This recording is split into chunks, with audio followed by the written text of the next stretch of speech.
Evil Blanket Fish has awoken.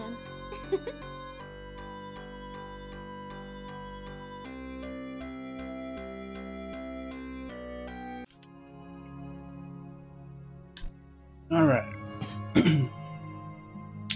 We are live once again. And we're going to be continuing our Monday morning game of Oninaki. This will be the 4th play session of it.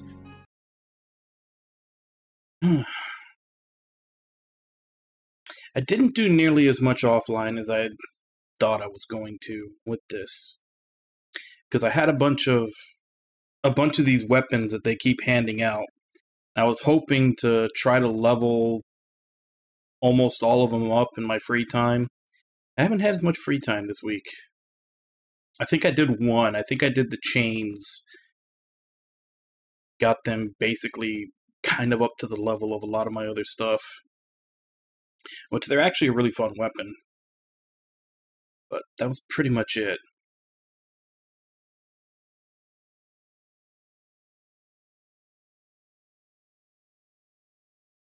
So more than likely I probably will just be sticking to the fist weapon, at least until I max it out, whatever level that is.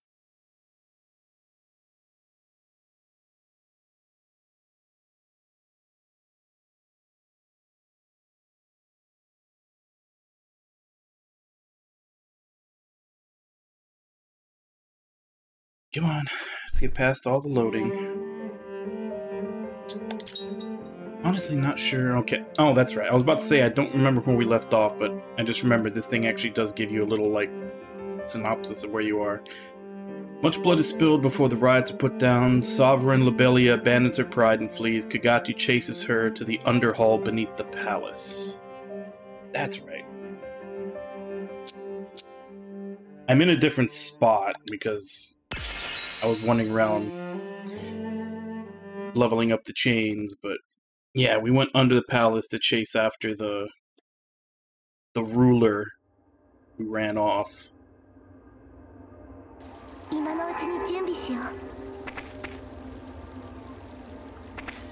Did unlock a demon lore. I didn't watch it because I was basically saving it for the stream.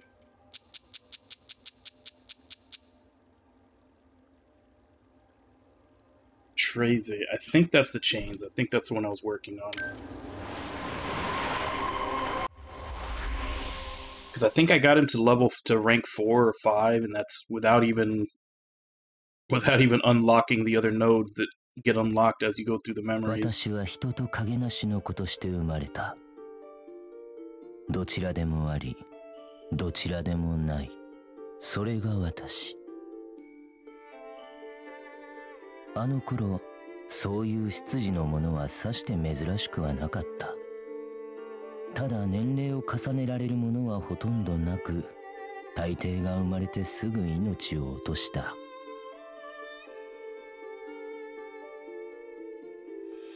物心ついた時から出自を隠し、息を潜め、ただの人として暮らした。母だという女がそうすることを望んだからだ。私はいつも考えていた。突出した力と知恵を持つ私がなぜと。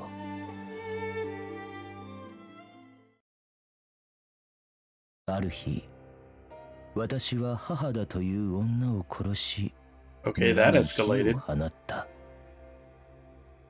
影なしの国へ行きたかった。ただそれだけだった。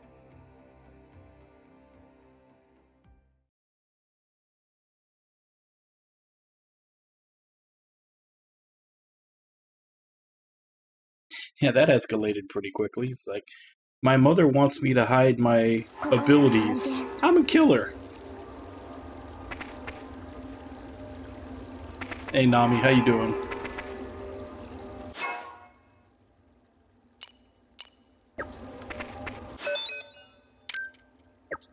I want to have a quick.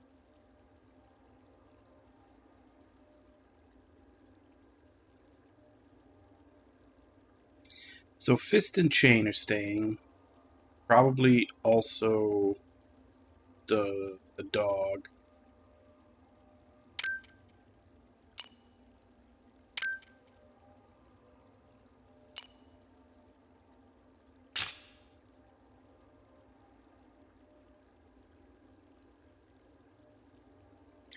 don't have a slot.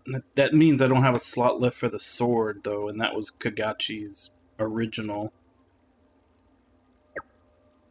Oh well.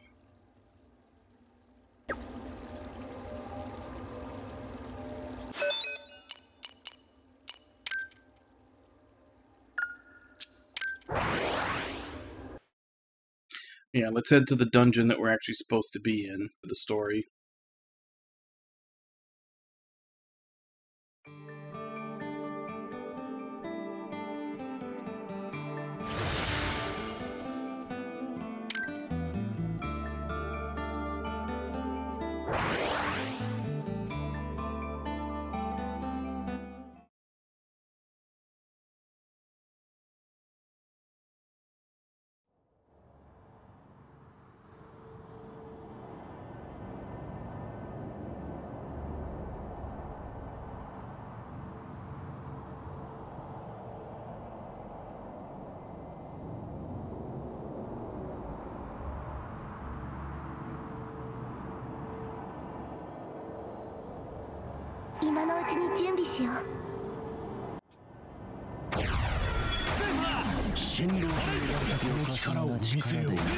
実証を観測し操作する私に勝てるとでも？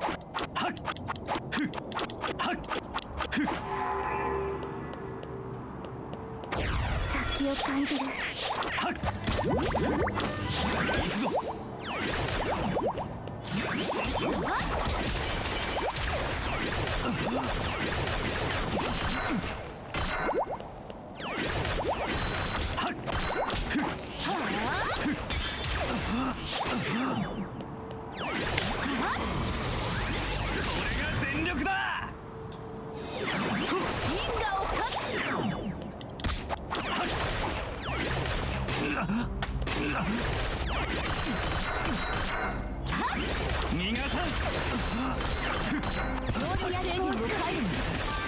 癒されたか。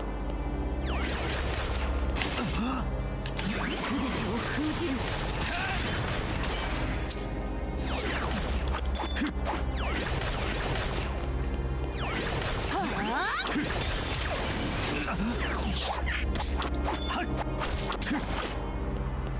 無理しないで。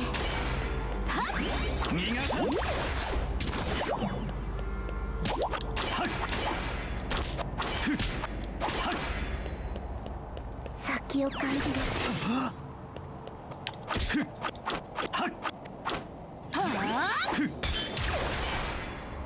立て直す。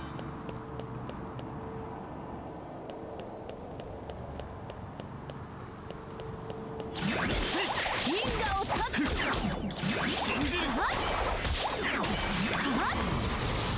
これが全力。よし。いや。逃がさん。因果を断つ。因果を断つ。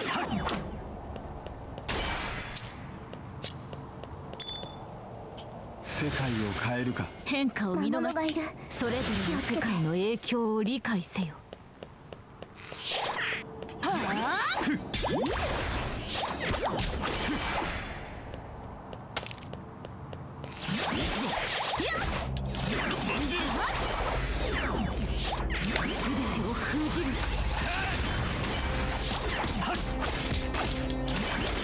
因果を断つ。逃がさん。因果を断つ。この調子なら大丈夫。いや。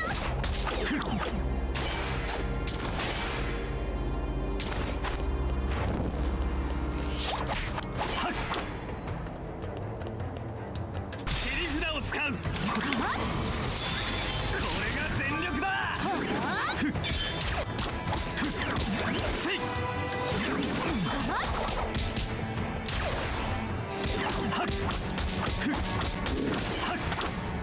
先を感じる。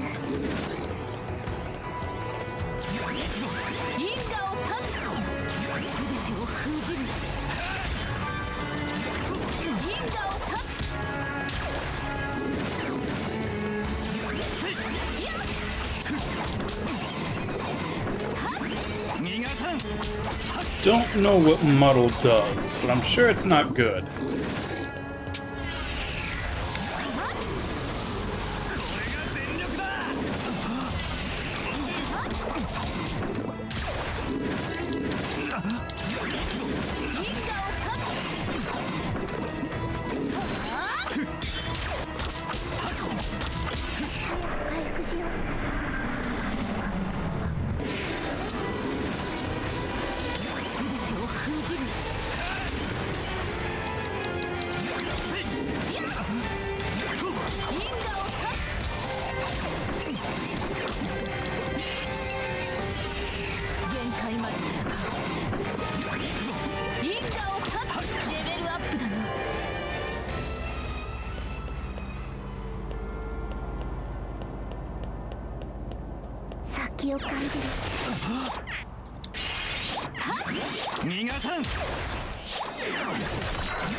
I will say, so far, and there may be a move that fixes this later, but right now there's a pretty big lack of, like, movement ability with the fist weapon.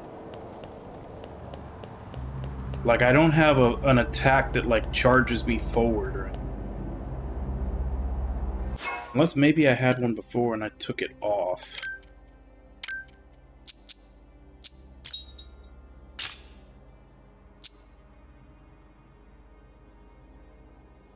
No, if anything, that one had like a backstep to it. Yeah.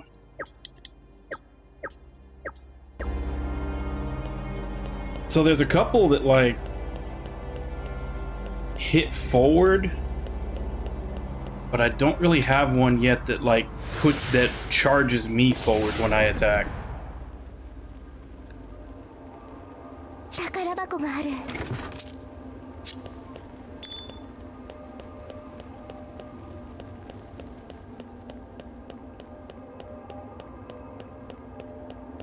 先を感じる。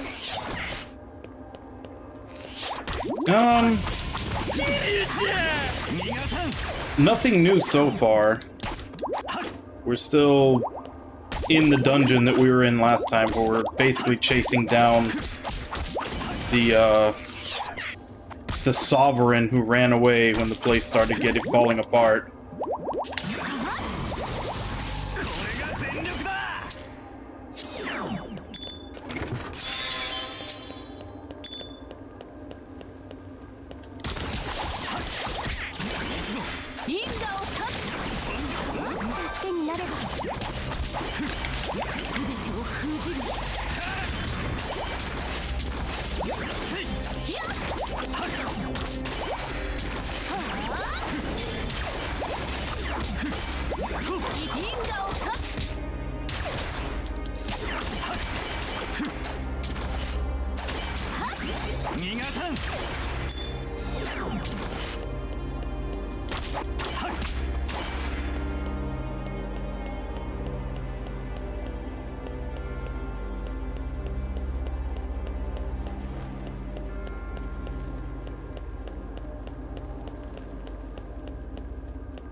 準備はもう大丈夫。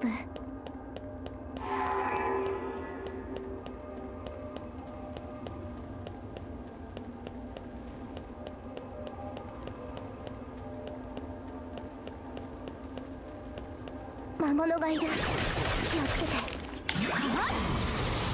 これが全力だ。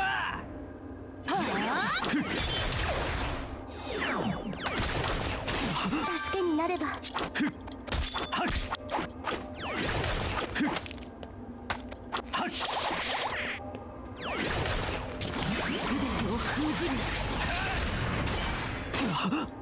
信じる。逃がさん。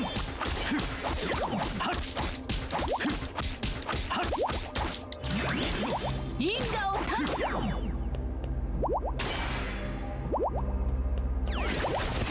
これ以上は危険。回復する。因果を断つ。獣がいる。気をつけて。やっ。こ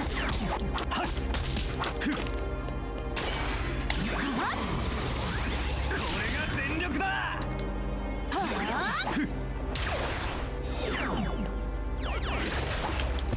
進むなら Oh, damn it. 行こう。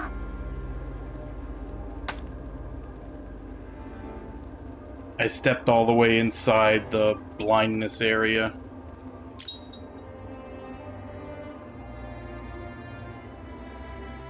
I'm sure it's probably in the tutorial somewhere.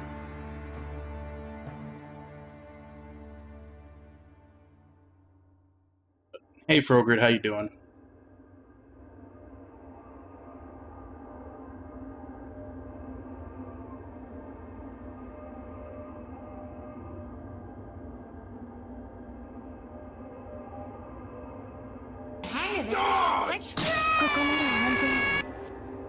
There is no dodging with this weapon, unfortunately.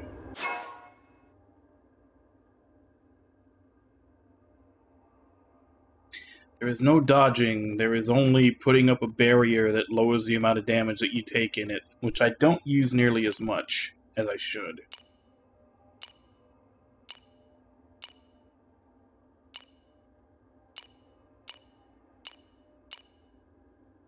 Where would the...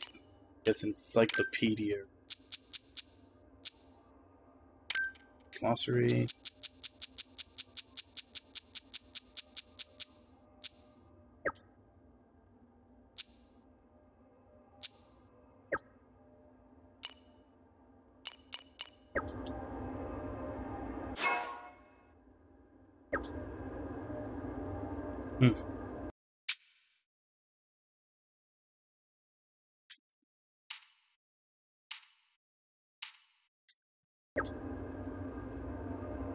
Well,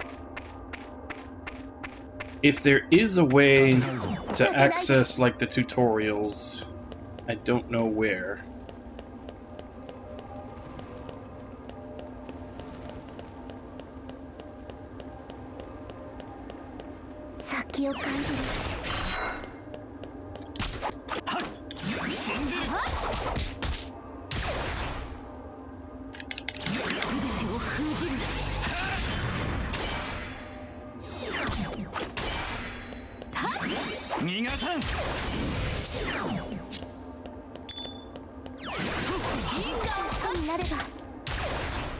You know, I take it back. I do have a move that charges me forward. I had just always been using it up close, because I didn't know it charged.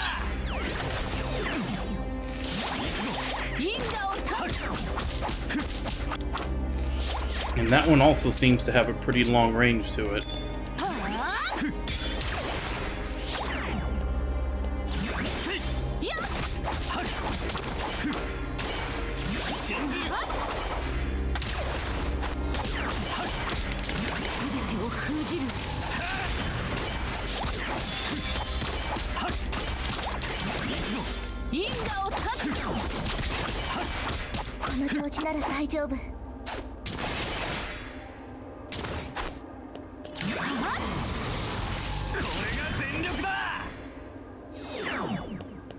Alright, so going in there is bad.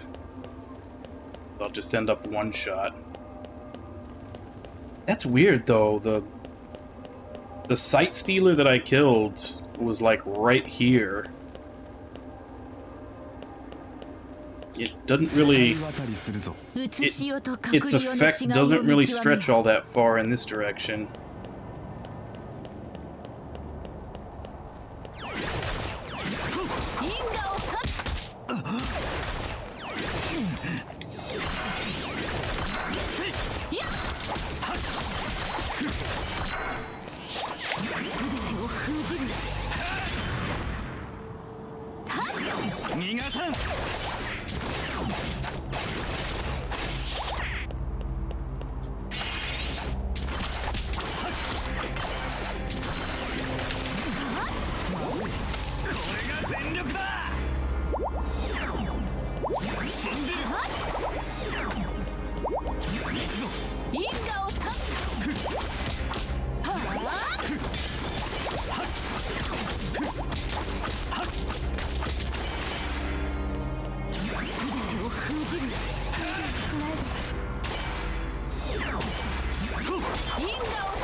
がいる。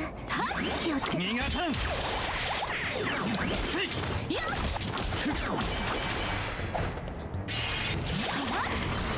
これが全力だ。信じる。攻撃を見せなければ銀河を断つ。限界まで戦う。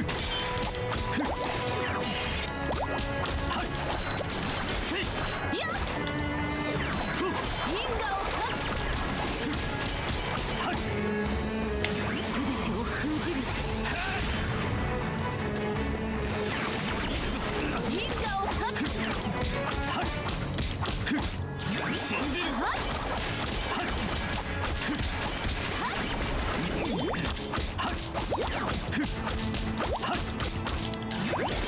いや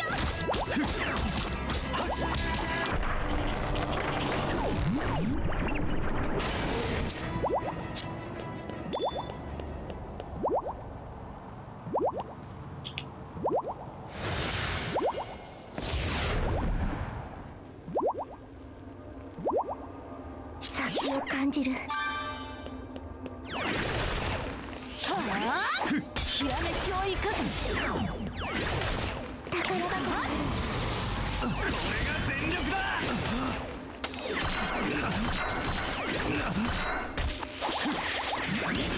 因果を断つ。早く回復しよう。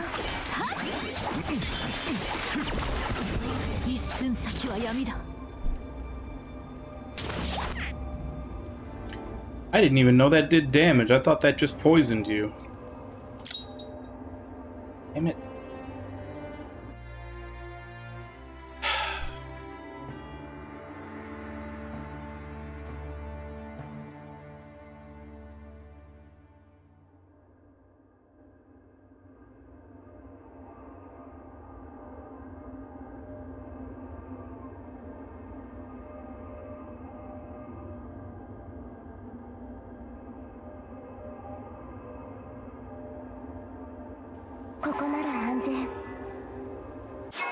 Maybe I should actually use the stones to power up rather than just sitting on them.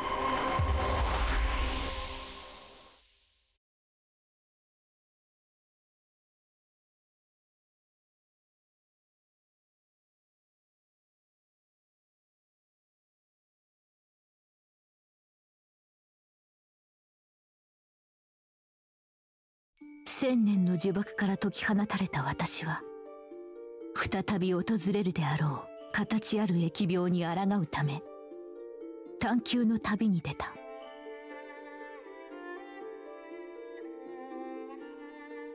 滅ぼされた命や自然が少しずつ再生するように、かの疫病はいずれまた再生する。愚かなる千年の一族が残した唯一の価値ある情報、それが私をつなぎ続けた。私は純粋に欲した。だからこの世界に残されたありとあらゆる力、その源をたどった。やがて私は事象観測干渉装置の構想へとたどり着いた。自らの精神を利用することで生み出される力、これこそが形ある疫病に抗う究極。いよいよ千年が先へと進む時が来たのだ。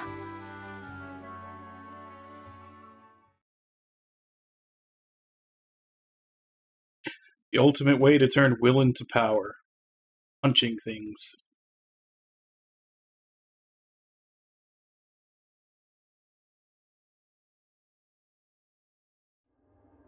ここなら安全。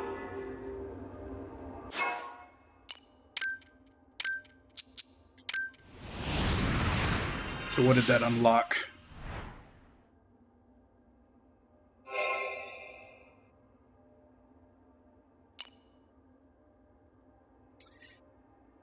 Dual Eclipse. Send out a shockwave with your daemon. Number of hits increases based on number of devices. Higher critical hit chance when manifested. One short of getting that. I don't want to waste the null stones on her anymore since I'm basically going to be using her all the time. So I'll eventually have her completely full regardless.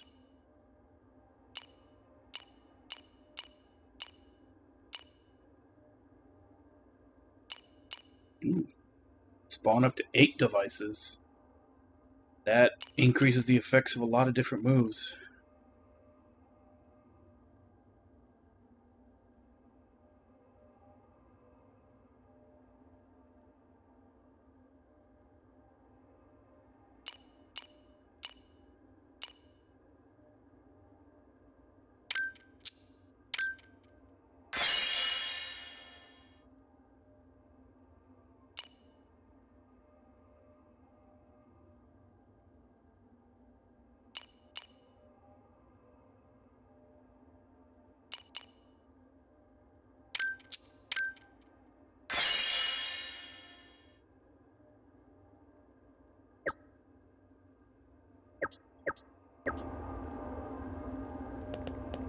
準備はもう大丈夫。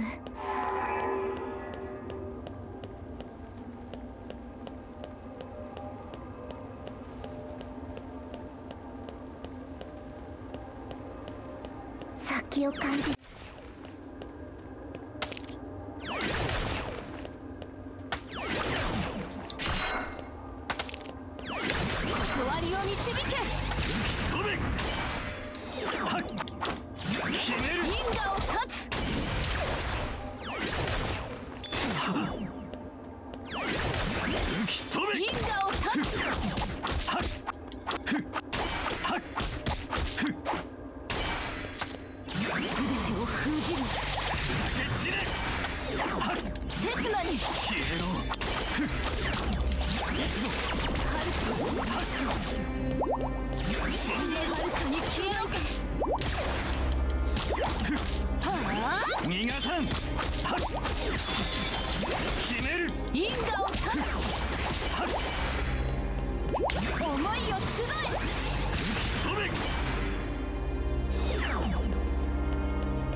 Hey, Alec, how you doing? I take it you're off of work tomorrow because of the 4th?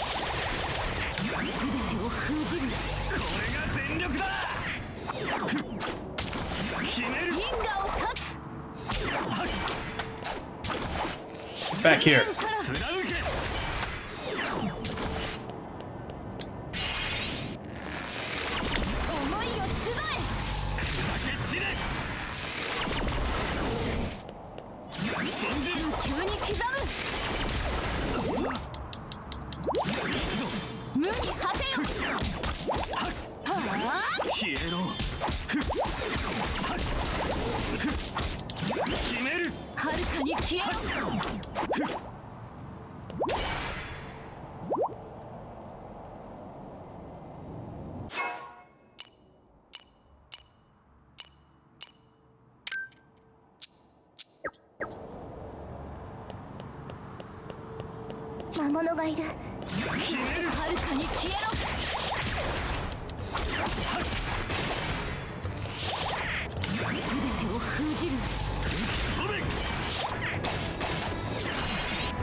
Yeah, between them getting that animated and then also just the higher production value in general of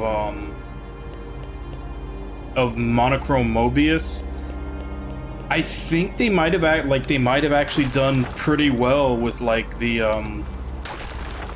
Prelude to the Fallen and then re-releasing Mask of Truth and Mask of Deception on PC. Definitely kind of seems like they've got a little bit more money to do stuff now, which is good. 先を感じる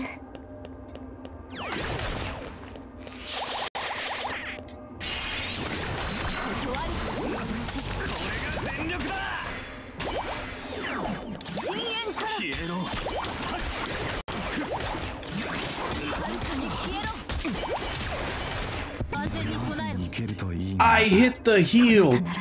Damn it! 死なないでお願い I was mashing the fucking heal button. God damn it.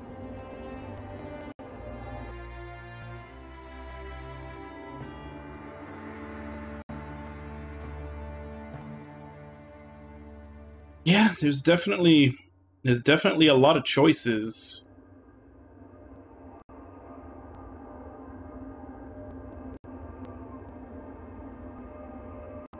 I'm probably going to be picking up Soul Hackers 2 day 1, but I'll probably wait 2-3 weeks to actually play it. Maybe more, depending on what game I'm playing at the time. I have Xenoblade 1, but I'm still holding off on playing it. It's still the MMO battle system that, like, I just never really liked those. That's kind of what's holding me back from it.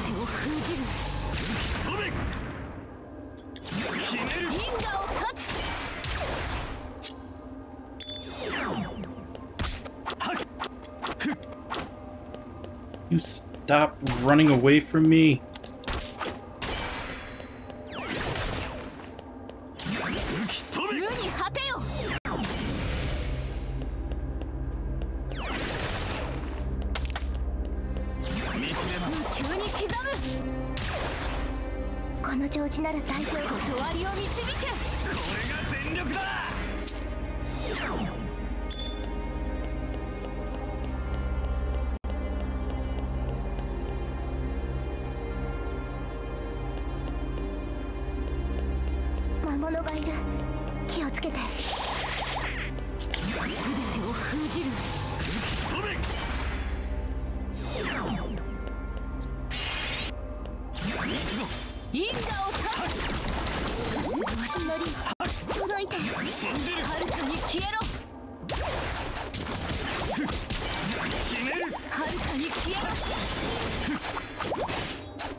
変化を見逃さぬようにな。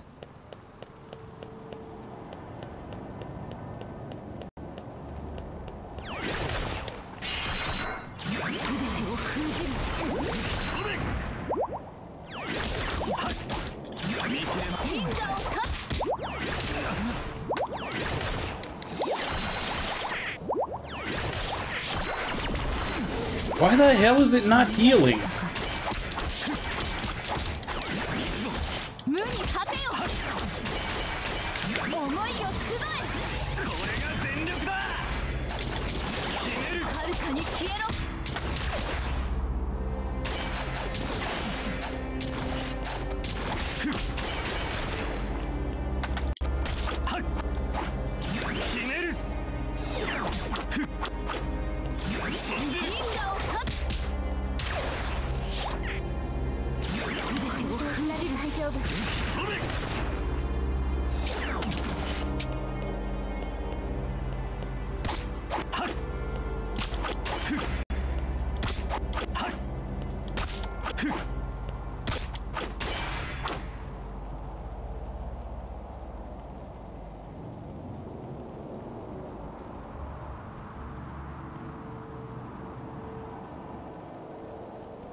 Yeah, and I also wonder, like I was saying before, if maybe that has something to do with them actually doing well on PC.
Alright, so this next part is where I usually die. So even though it's all the way over here, I'm gonna go save again. So I don't have to do all this over again. I still don't know why sometimes I can sit there mashing the heal button and it doesn't heal me.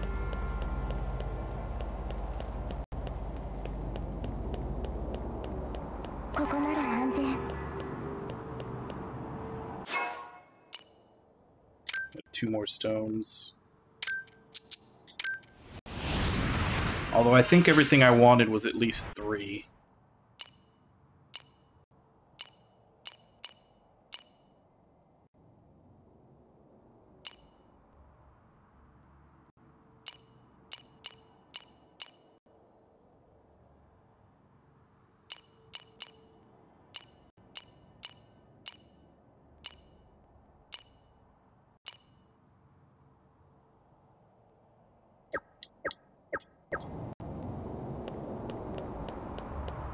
準備はもう大丈夫。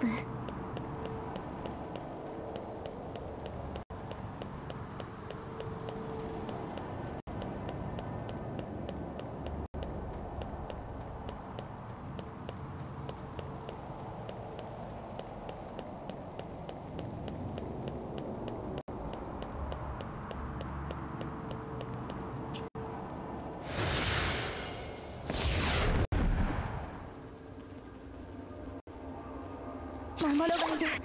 気をつけて。全てを封じる。宝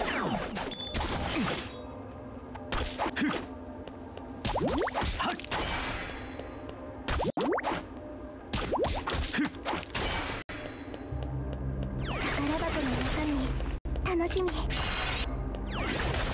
思いを集え。これが全力だ。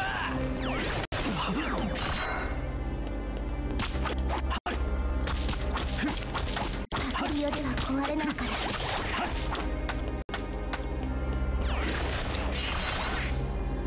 全てを封じる。私の力になりたい。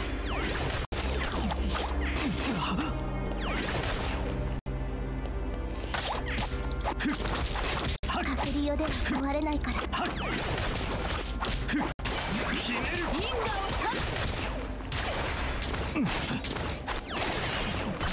癒し光を使う。思いを集え。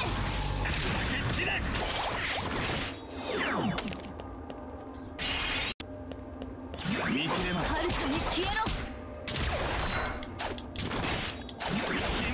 無に果てよ。断りを導け。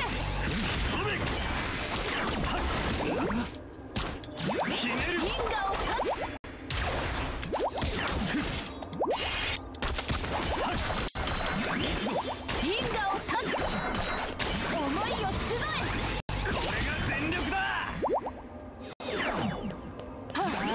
貫け。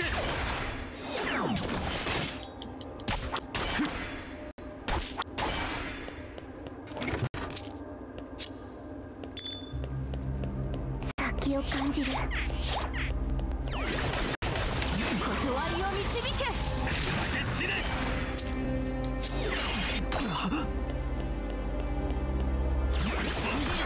力の態度を感じる。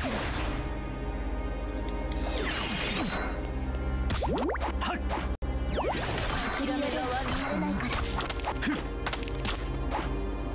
決める。ここは物理法則もおかしいの。決める。因果を断つ。深淵から逃がさん。物理法則がおかしいの。吹き飛べ。無に果てよ。 Okay, the rest of that is already cleared out.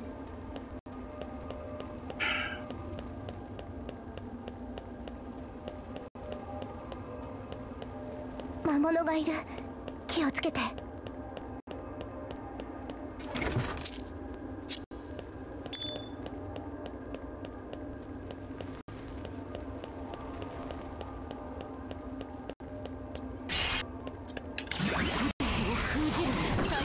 全力だ。行くぞ。因果を断つ。信じる。遥かに消えろ。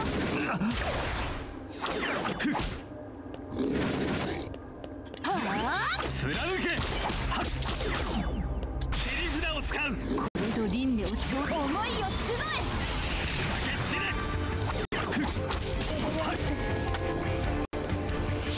決める。急に刻む。遥かに消えろ。全てを封じる。これが全力だ。因果を深淵から消えろ。決める。因果を断つ。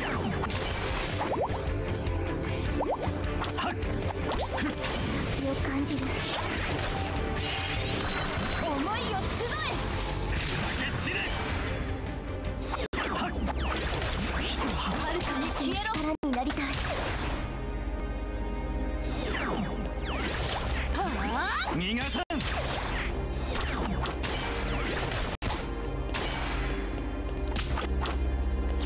吹き飛べ。無に果てよ。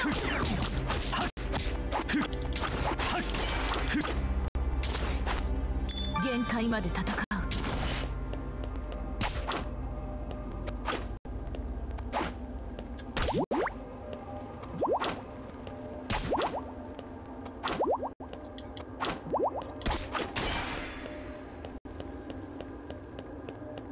Ah, it's ridiculous the way these things can just walk away from you. 今のうちに準備しよう。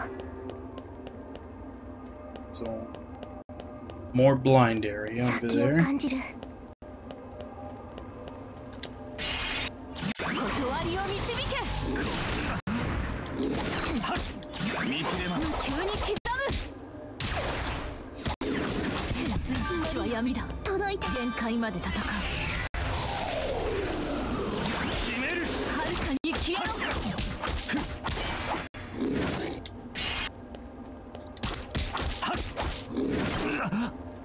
思いを集散れ。え。無に果てよ。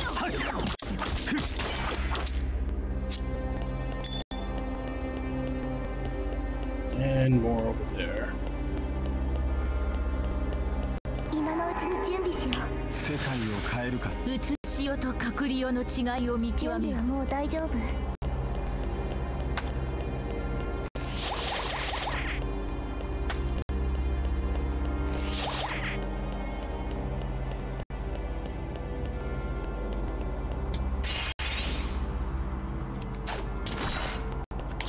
てを封じる。これが全力だ。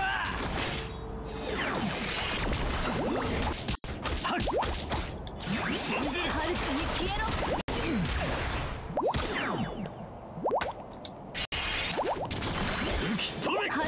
消えろ。思いを集飛べ。決める。え。因果を断つ。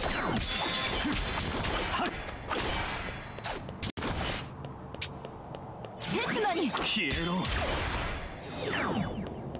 くぞ。無に果てよ。気を感じる。全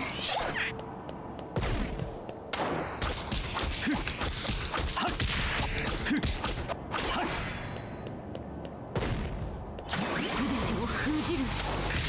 死ね。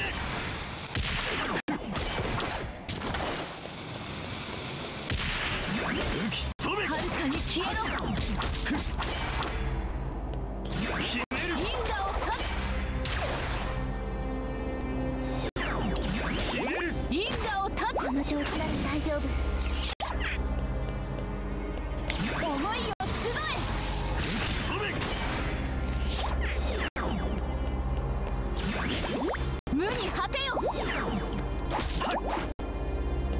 気を感じる。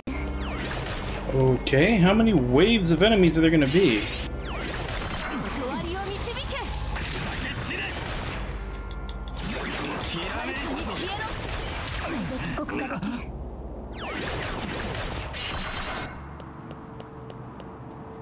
浮き飛べ。因果を断つ。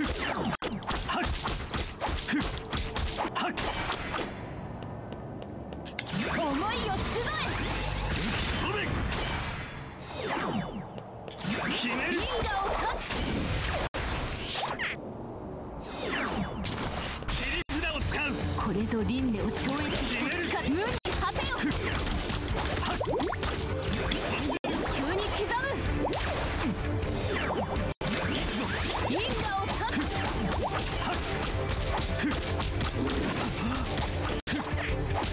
魔物がいる。気をつけて。飛べ。遥かに消えろ。 Okay, finally done. ここなら安全。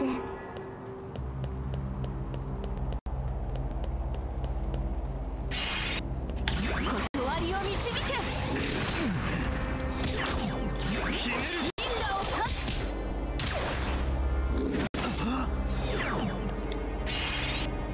行くぞ。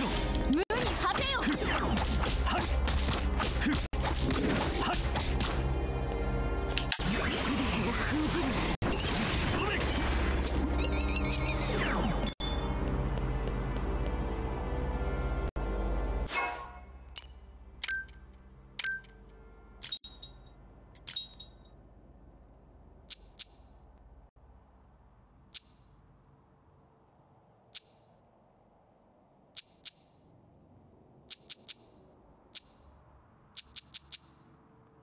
It's a new one, but unupgraded new one isn't as good as upgraded old one.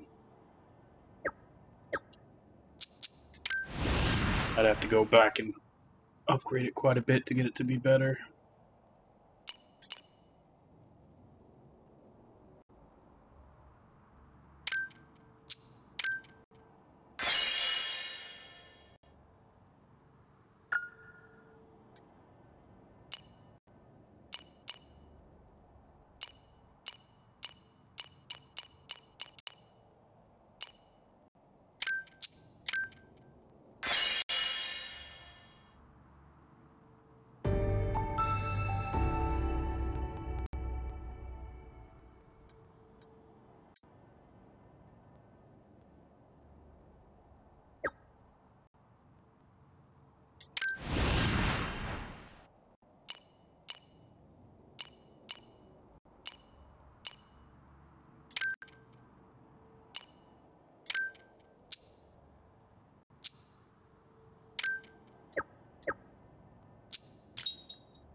Alright, so which one do I want to give up?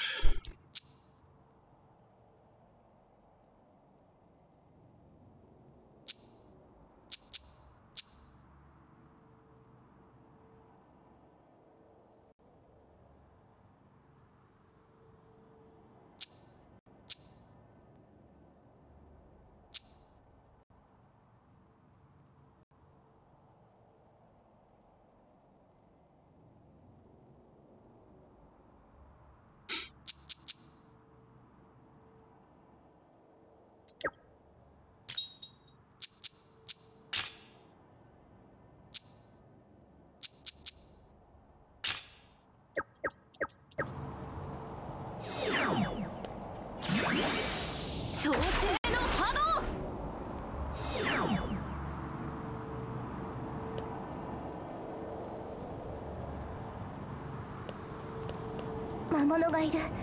気をつけて。信じる。急に刻む。無に果てよ。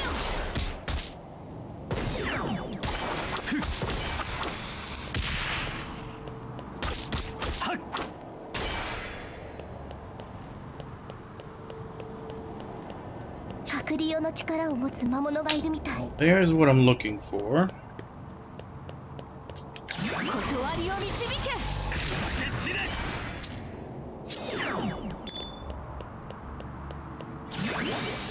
解き放て。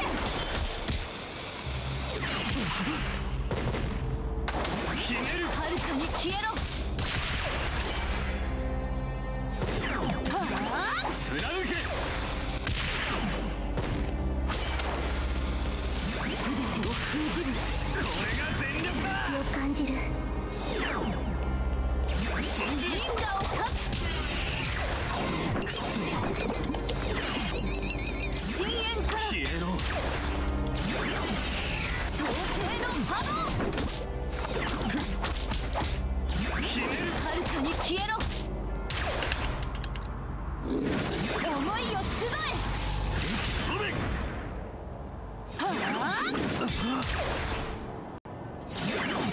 無に果てよ。癒し光を使う。サクリオの力を持つ魔物がいるみたい。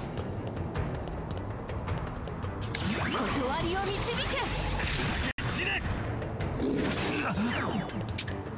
信じる。銀河を断つ。創世の波動。思いを集これが全力だ。え。切なに消えろ。見切れば。急に刻む。無に果てよ。無理はしない。限界まで戦う。信じる。銀河を断つ。全てを封じる。散れ。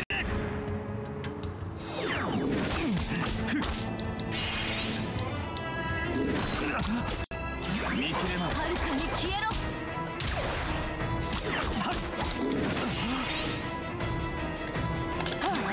貫け。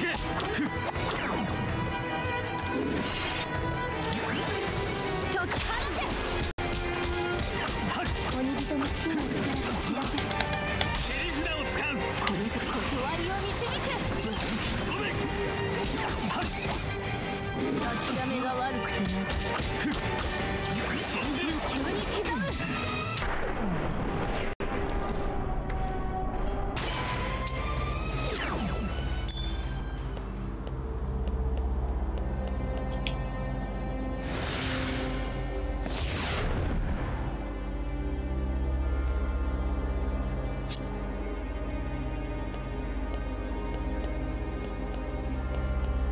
魔物がいる。思いを集散れ。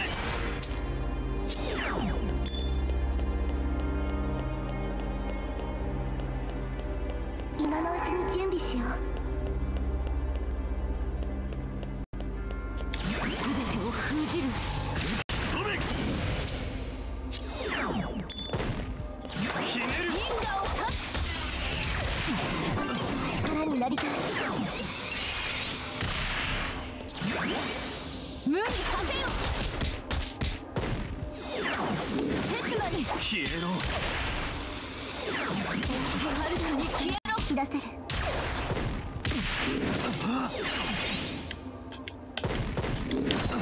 切り札を使う。癒し光。思いを集え。これが全力だ。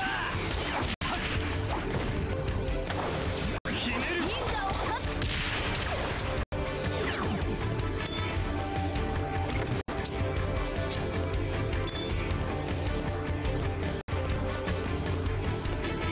先を感じる。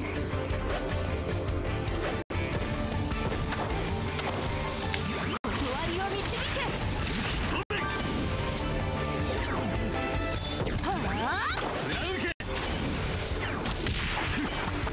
見切れば。遥かに消えろ。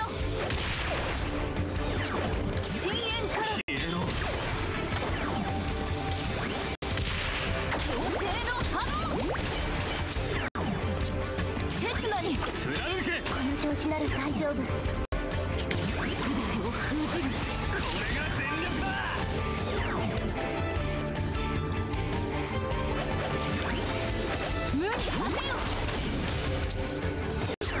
God damn it, I hate fighting these things. 断りを導け。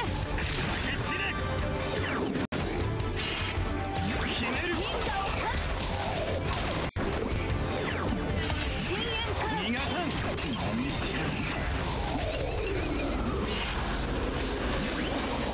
創世の波動。インパクト。思いを集え。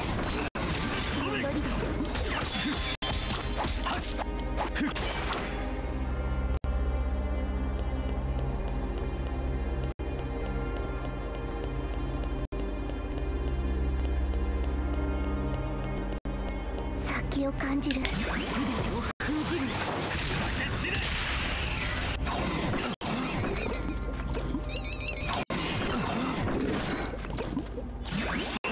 急に刻む。 These guys just showed up on this level and they're already my least favorite enemies. 断りを導け。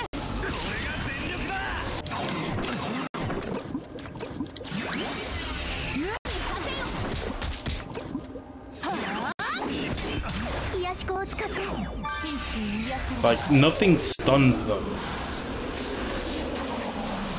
They just always get their attack off no matter what.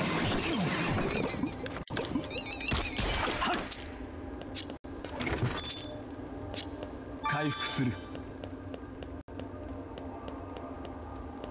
ここなら安全。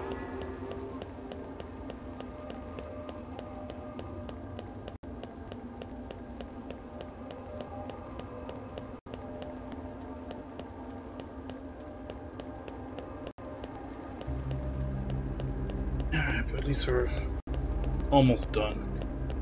Just switch to material world and take out the last few enemies. 変えるか。写しよと隔離よの違いを見極めよ。次はどこに行くの？思いを集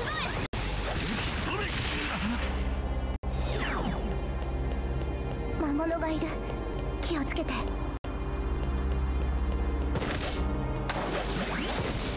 創世の波動。刹那に貫け。見切れま遥かに消えろ。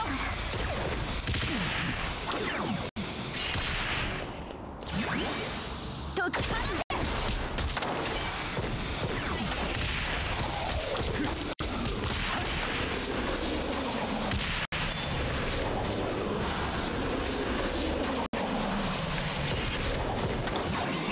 急に刻む。無に果てよ。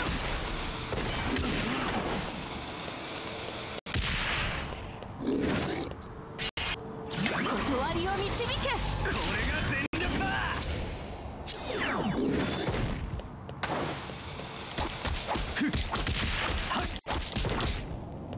深淵から消えろ。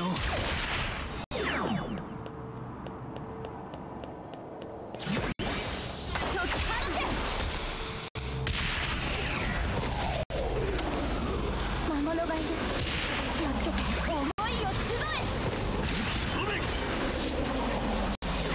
ひねえ。る。遥かに消えろ。創世の波動。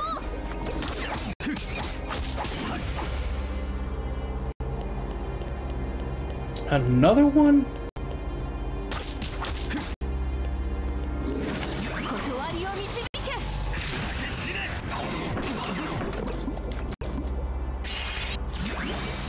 解き放て。急に刻む。これぞ輪廻を超越した力。因果を断つ。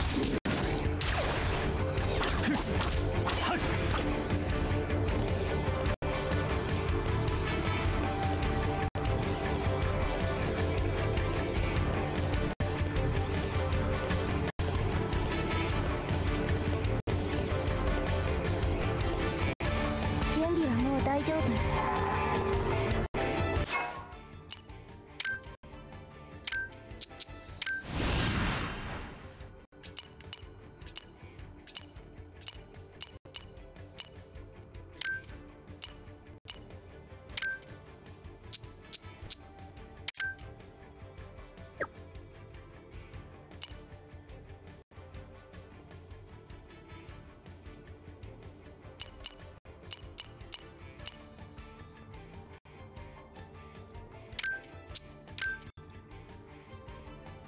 Oh damn, I'm one short.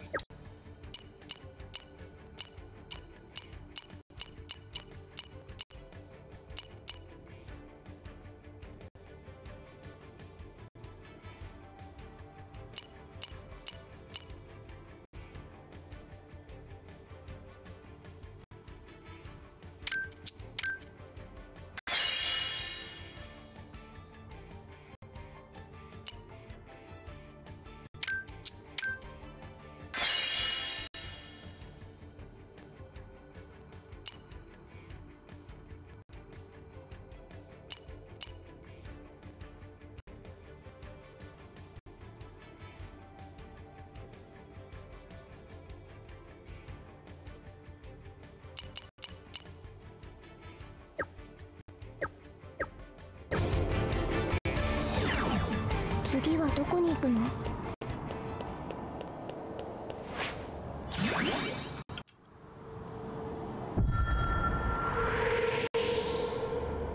まさか。 Wait, don't tell me there really is an arc.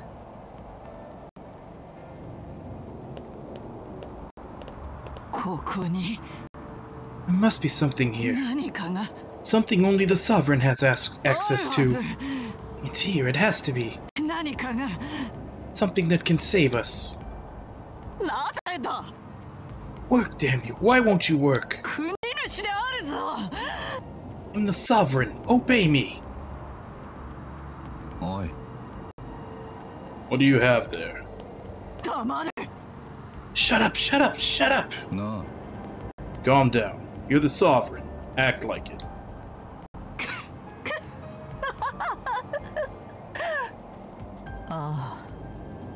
That's right. I am the Sovereign. あ、それで What is that? わからぬ I have no idea. It was here. It's always been here. But only the true Sovereign knows what it is. 何 True Sovereign? そう In other words, she's a fake. くし教えてやろう The last Sovereign was accused of dubious crimes and executed. All thanks to Lady Lobelia. バカな What? 何しろ These are the Night Devil's memories. They're undoubtedly true. Consider that shiny arsenal of hers, all ready for an emergency. Doesn't that seem paranoid to you? She was afraid that one day she'd meet the same fate, betrayed and murdered. だがな But none of that matters anymore.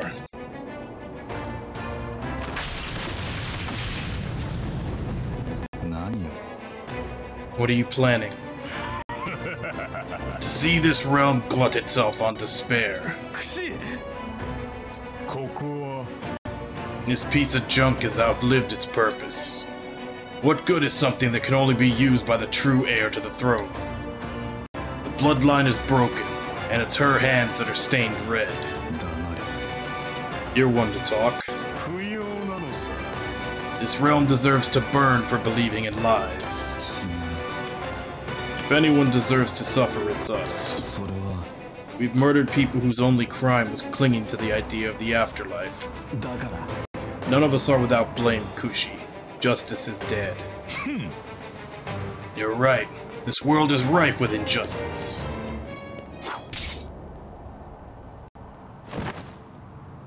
The hell did he show up for him? What a good son you are. But a true believer would have watched on with a smile as his mother crossed over.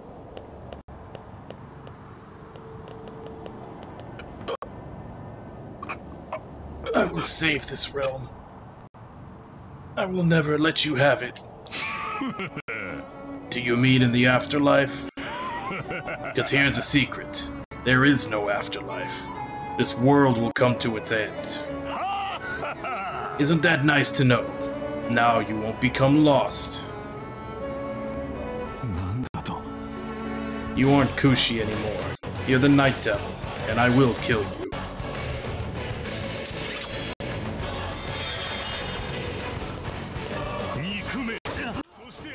Oh crap. Didn't even give me a chance to switch scenes. Or even pull my weapon out.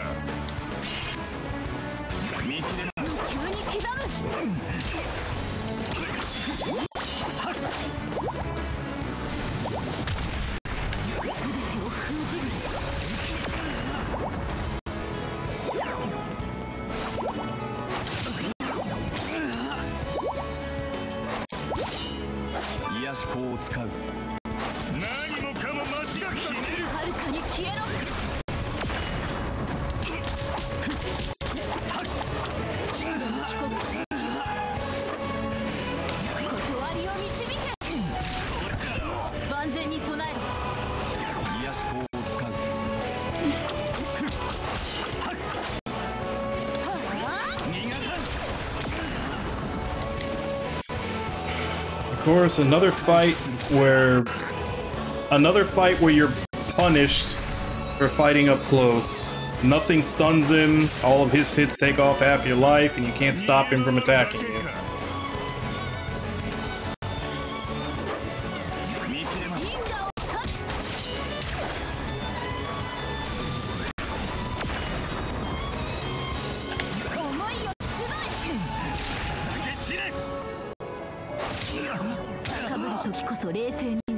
He can hit me. I hit him with my biggest attack, and he can hit me before I'm even done with the recovery from it.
Oh, fuck you.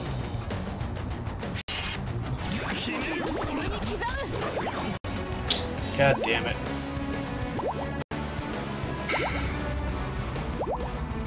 I actually did get pretty close.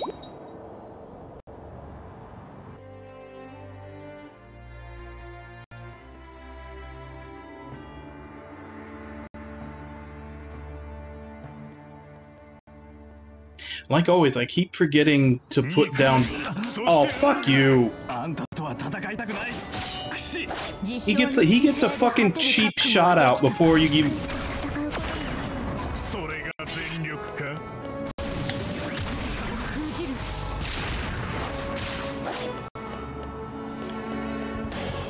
Fucking screen barely comes back from fading in from black, and he's already hit you with a cheap shot.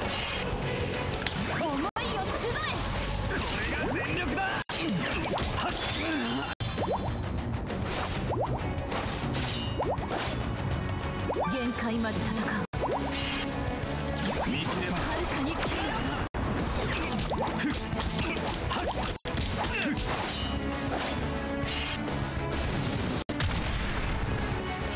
断りを導け。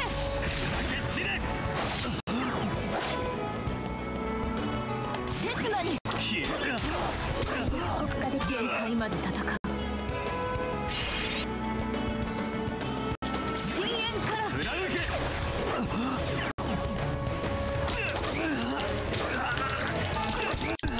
いっそ諦めが悪くても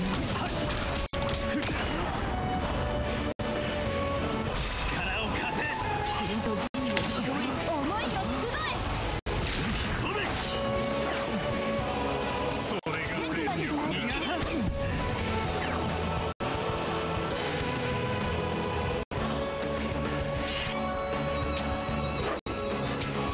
断りを導け。私は Motherfucker. 死を見送るのか。あなたがいないと私は Like, that was the only thing that was saving my ass before, is that Kaleidoscope heals when I'm in awakened form.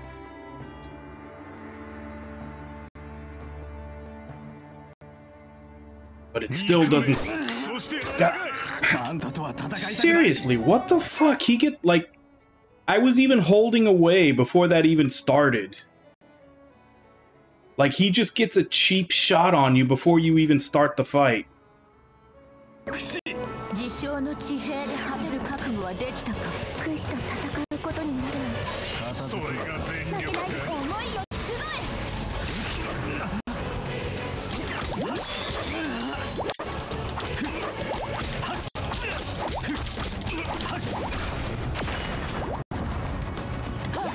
消えろ。え。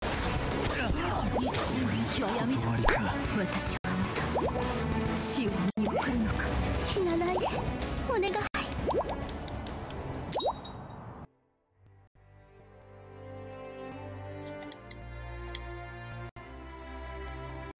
Like, even if I had a weapon with dodge or jump or something, you start the fight. Oh, he actually didn't do it this time. Okay, so it's RNG. Like, you start the fight without your weapon out, so you wouldn't even be able to use the ability. ことになるなんて逃げ回るだけか。負けないで全てを封じる。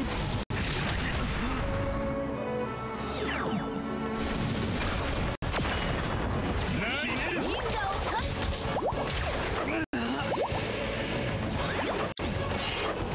刹那に貫け。 How did that not hit him? 何もかも間違った世界なんだよ。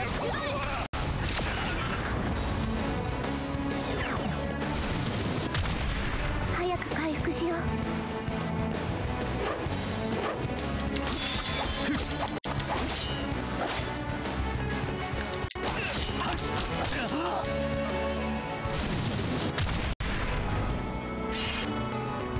深淵から万全に備えろ。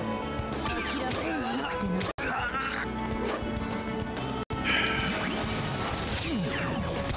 Really? 限界まで戦う。刹那に貫け。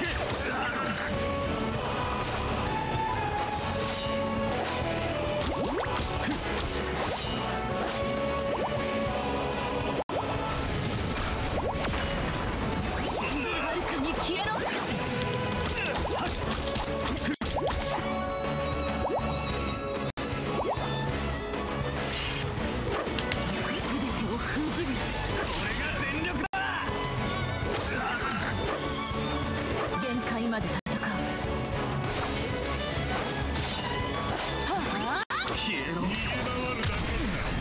How did that not fucking hit him?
Oh, this is fucking annoying.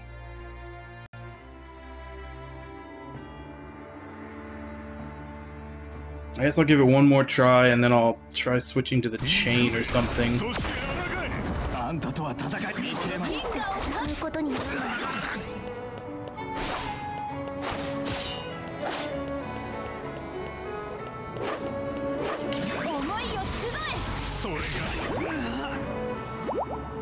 This is like the third boss in a row where you're completely punished for even trying to fight them up close.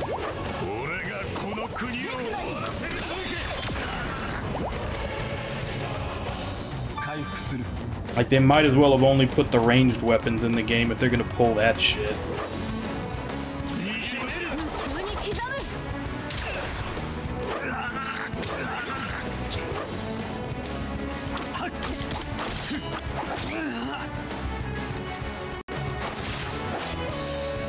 Why does everything have to have a year's worth of recovery time?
I don't even remember what the moves for this were.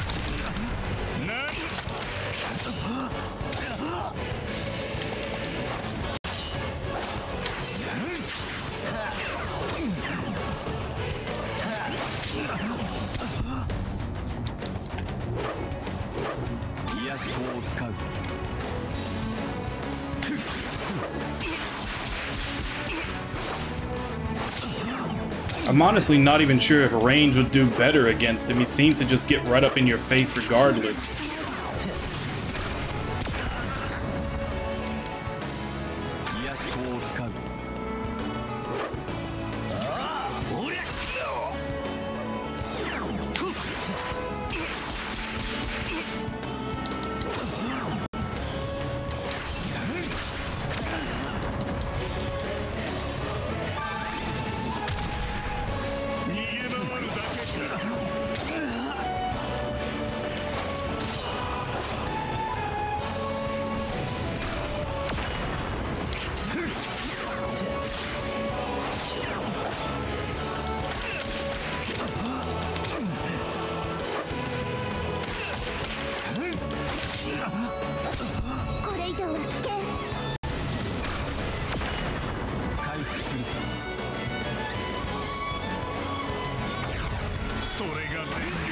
象を観測し操作する私に全知全能の力を起動する。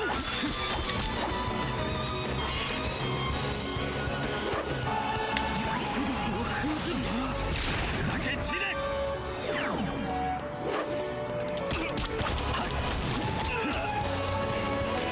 見切ればはるかに消えろ。消えろ。思いを集え。これが全力だ。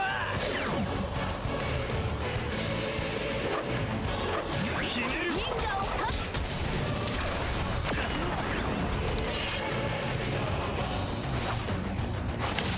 断りを導け。飛べ。逃げ回るだけか。早く刹那に逃がさん。癒し光を使う。深淵から消えろ。全てを封じる。これが全力だ。見切ればはるかに消えろ。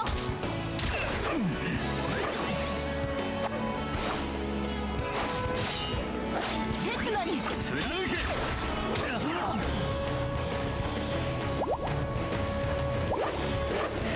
ひねる。因果を断つ。俺がこの国を終わらせる。逃げ回るだけか。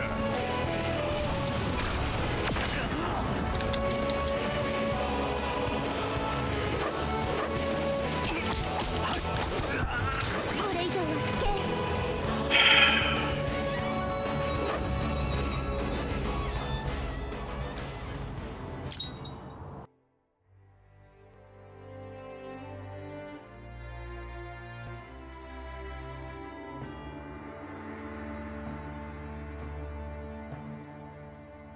憎め。そして抗え。あんたとは戦いたくない。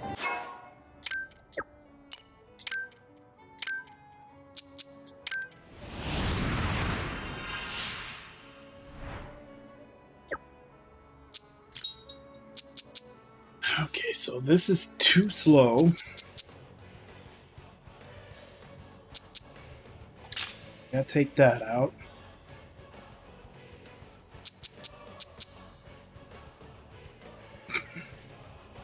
Honestly, this one's pretty slow too, but it's also like one of my most powerful moves.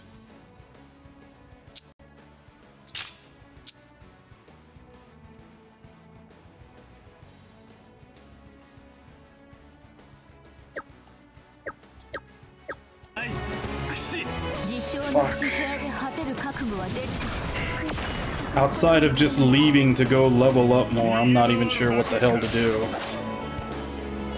It's assuming I even can do that, because I think we're just, every time we restart, we're just right... Yeah, we are. Every time we restart, we're right in here with him.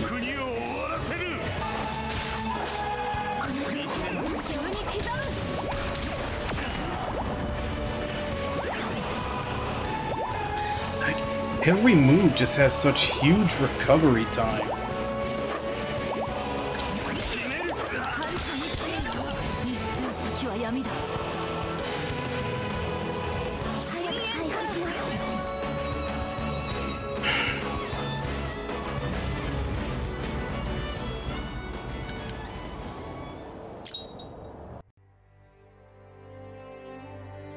Like, every move you hit him with, even if you hit him when he's completely open, by the time your recovery time after your move is done, he's already hit you. 憎め、そして抗え。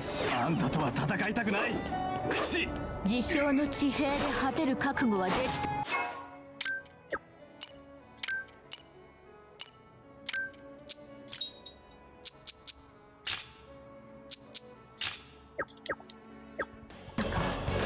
君主と戦うことになるなんて。それが因果を断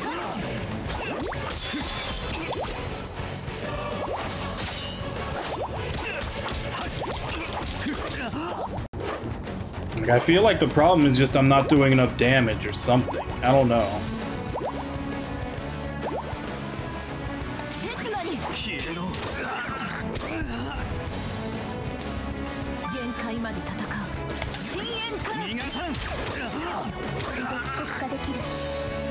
思いを集早く回復しよう。ひねる。え遥かに消えろ。癒し粉を使って。限界まで戦う。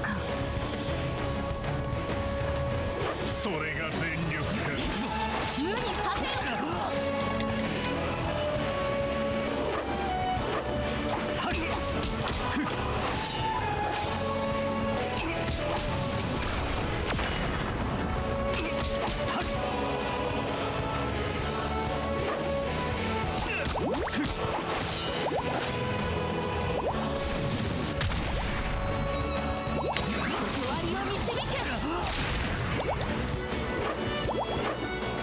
俺に勝てるとでも思ったか。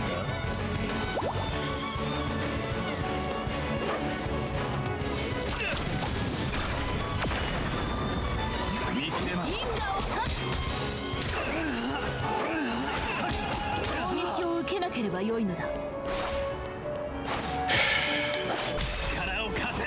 全知全思いを集これが全力だ。ひねる。え急に刻む。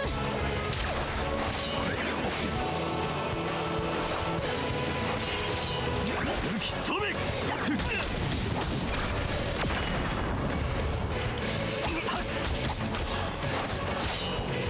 信じる。因果を断つ。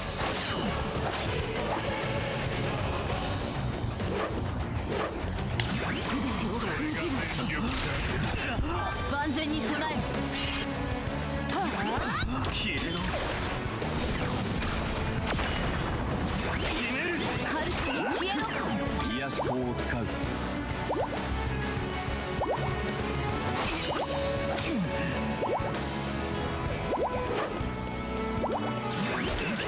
因果を断つ。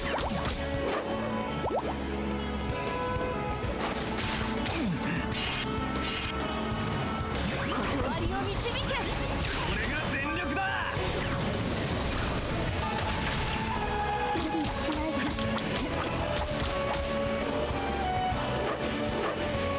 刹那に逃がさん。癒し粉を使う。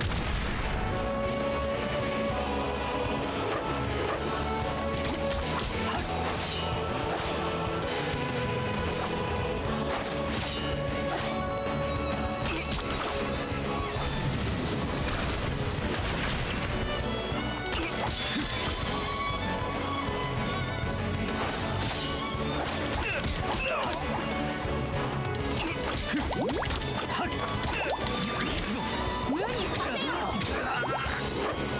癒し粉を使う。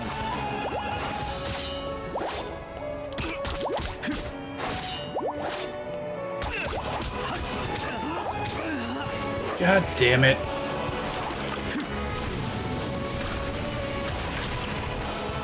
見切れます。急に刻む。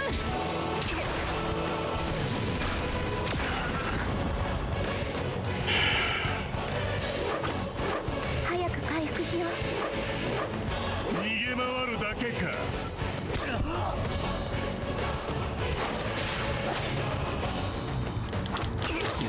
断りか。と思ったのだがな。あなたがいないと私は。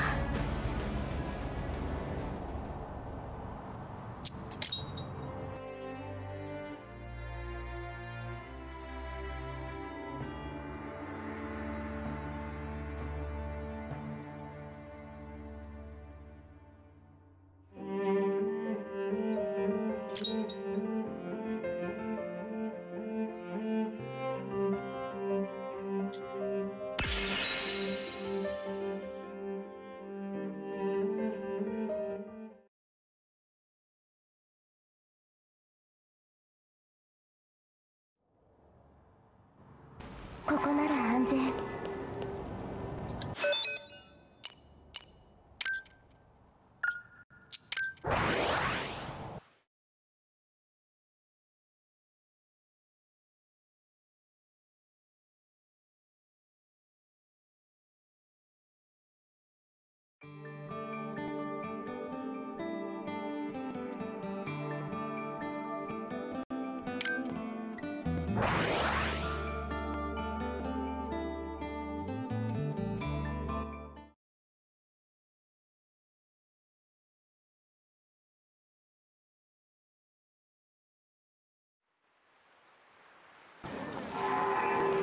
次はどこに行くの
？Actually, considering how long we have to wait for an opening, that might be good to have.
今のうちに準備し。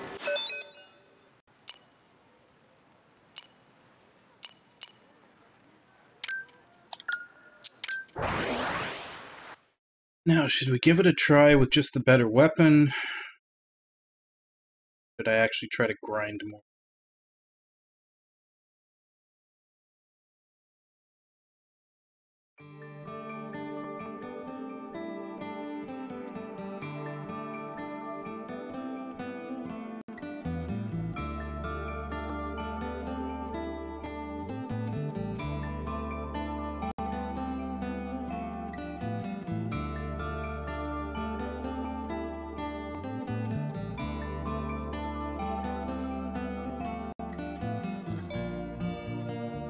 I think this was the last dungeon we went to.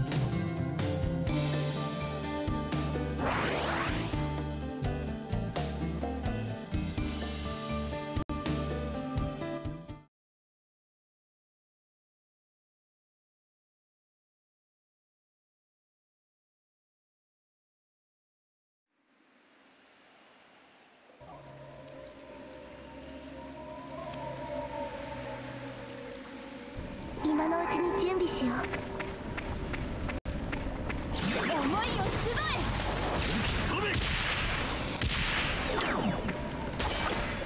え。魔物がいる。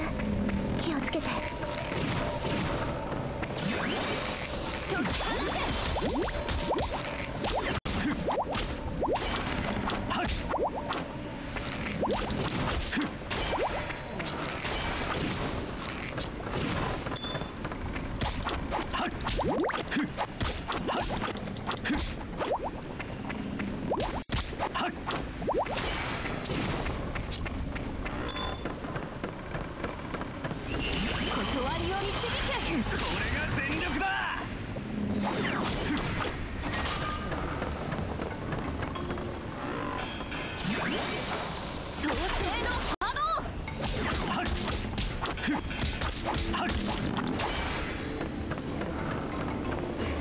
魔物がいる。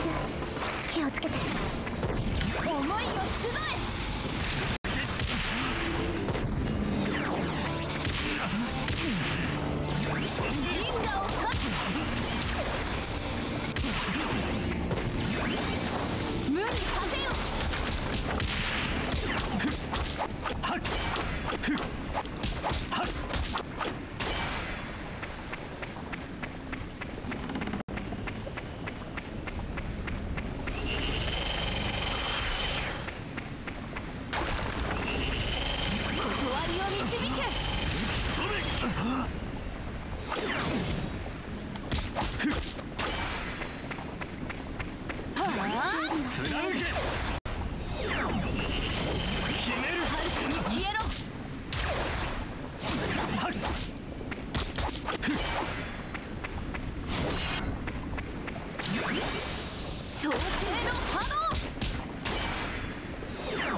魔物がいる。気をつけて。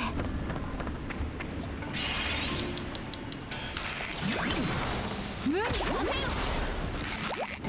魔法を使って。思いを集え。帰国化できる。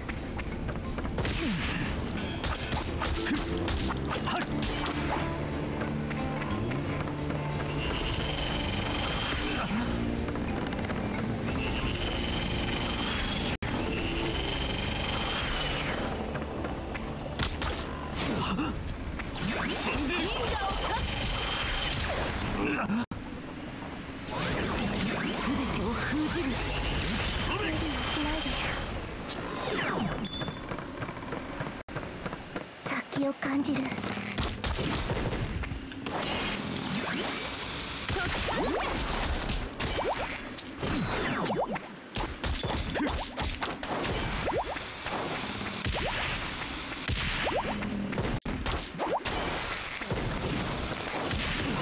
急に刻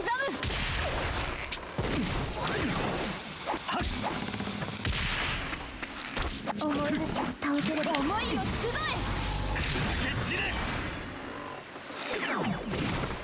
刹那に消えろ。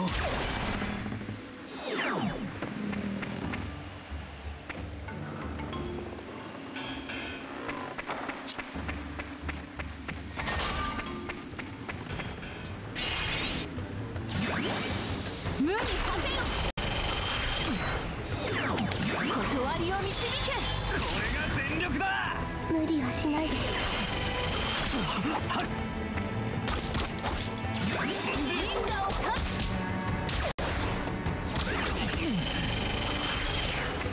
魔物がいる。気をつけて。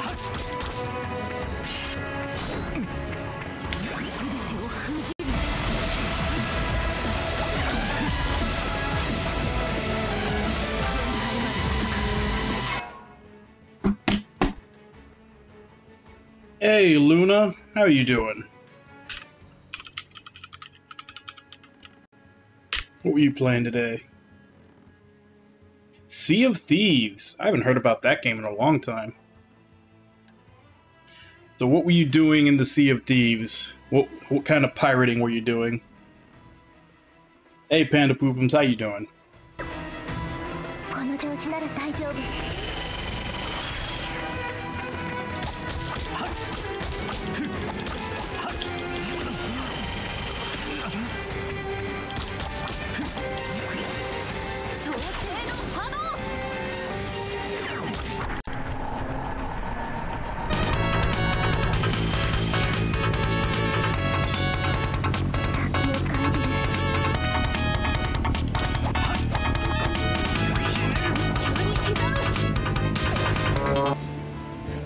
Thank you very much for the follow. How is this game so far?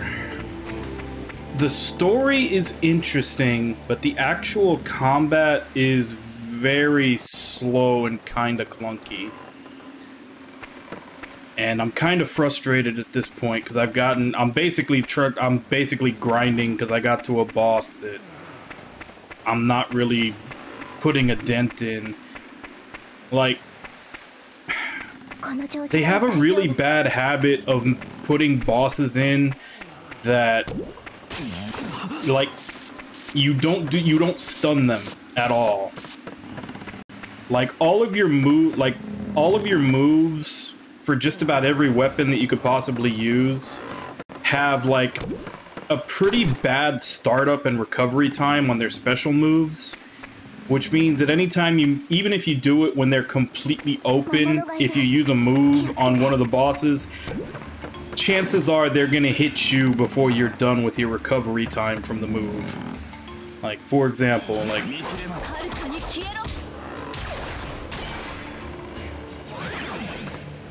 I'm holding the stick to run to the side as soon as I can. Like, watch. On this one, I press the button.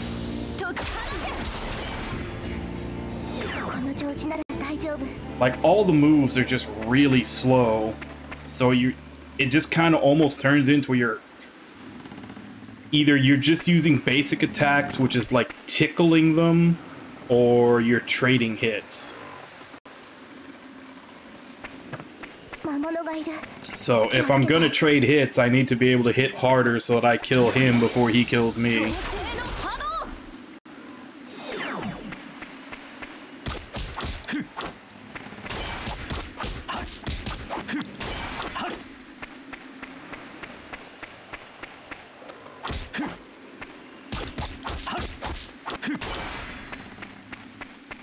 But yeah, the combat itself is a bit slower than I would like. And then, like I said there's just... like, there's been too many bosses in a row where trying to actually fight them up close just leads to you trading hits, because no matter how hard you hit them, they don't take any hit stun. Like, after you do a certain amount of damage to them, which is way more than you'll do with one special attack, they will, like, drop down into a state where you can hurt them for a little while. But even that's not a very big window.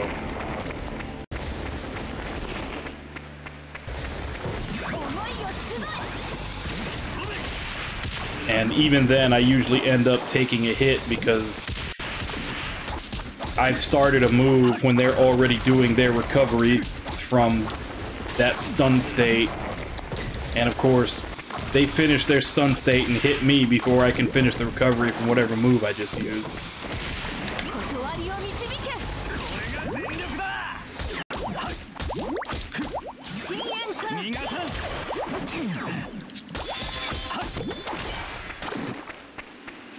消えろ。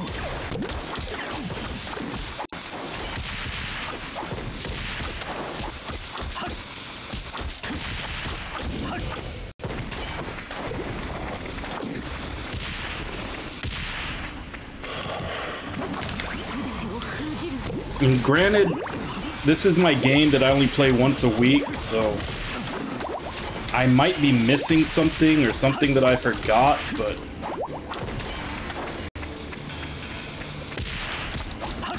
I don't know.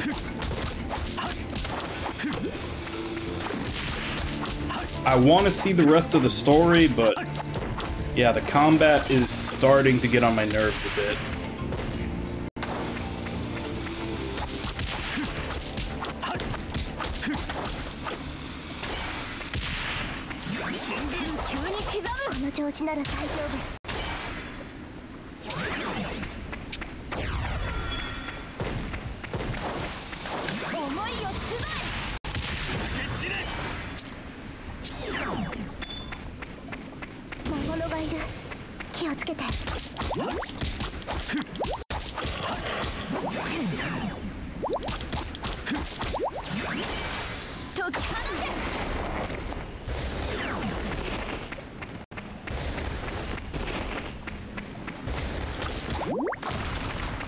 There's different weapons,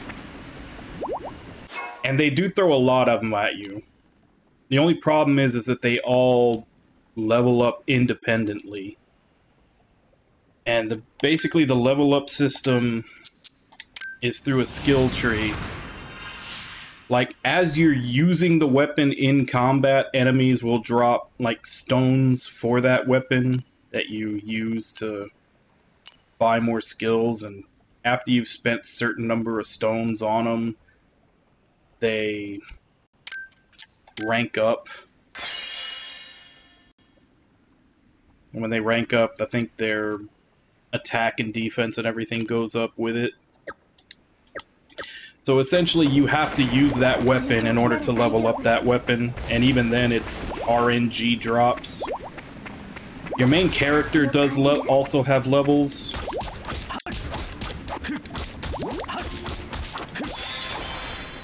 But they're constantly handing you new ones, like 2, 3, 6, 7, 8. I've got 8 right now, of which you can have 4 assigned at a time.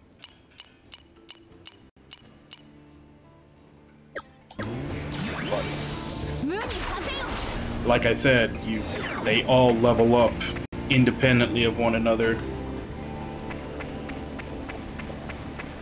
Which means you either focus on having one strong weapon, or you have to grind your balls off in order to have a decent selection, because obviously, since the more stones you use on them, the more they rank up, and that affects their power level. If they're not up to whatever power level you are in the game that you need for bosses, they're practically useless. Like, they're not going to do damage. And not only that, but you probably also won't have the better skills for them.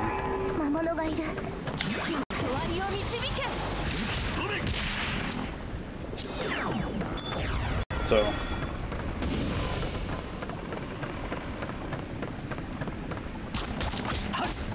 I had intended to grind up a lot of the weapons that I hadn't used in my off time, since I basically only this is my once a week game. I usually have like a shorter or an indie game that I play on Monday mornings, and then I have a main game for the rest of the week.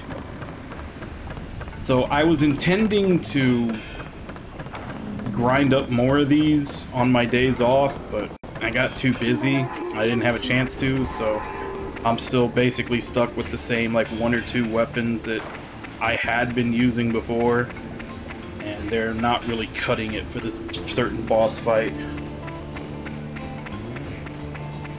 But I do have a maxed out manifest meter now. Guess if anything, let's give it another try.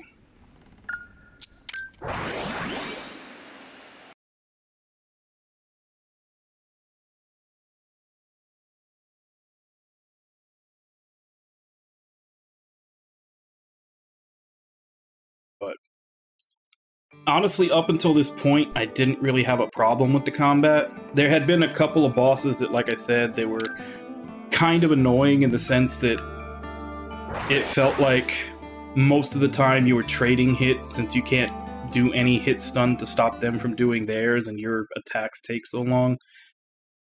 Whereas, I don't know if I'm just under-leveled because I've been trying out different weapons and I didn't power the one I was using up high enough or what's going on, but suddenly this guy is just... I think at most I got him down to like was a quarter health.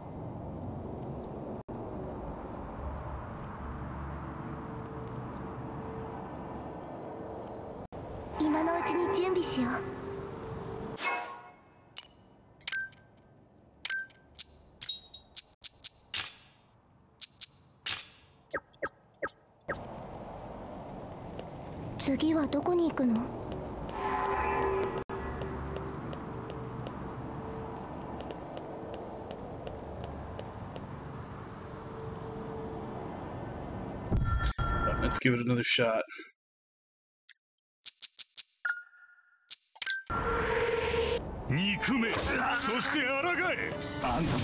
And that's the other thing that has been really bugging me about this fight in particular. If he decides to just use a basic attack at the start of the fight, you can't even move out of the way fast enough. You have to take the hit. Like, sometimes he'll choose to do other things and you can walk away at the start of the fight. But if he just decides to use a basic attack right at the start, you're getting hit. You can't get out of the way fast enough.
Oh, god damn it.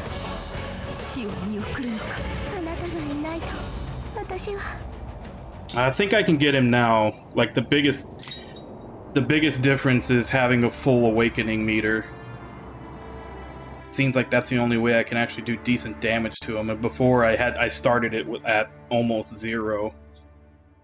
I had to build it up to like 100 to be able to do it at all. I'm starting this one with 200%.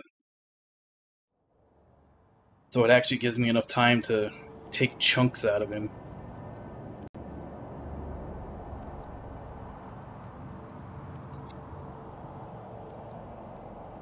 That's another thing about this game. The load times are plentiful and overly long.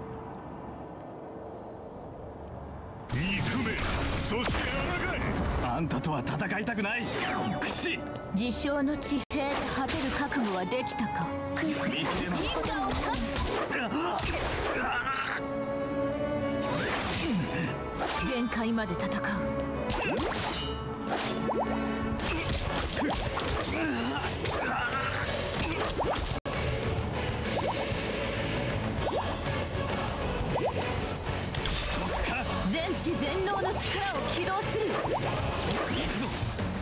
思いを集え。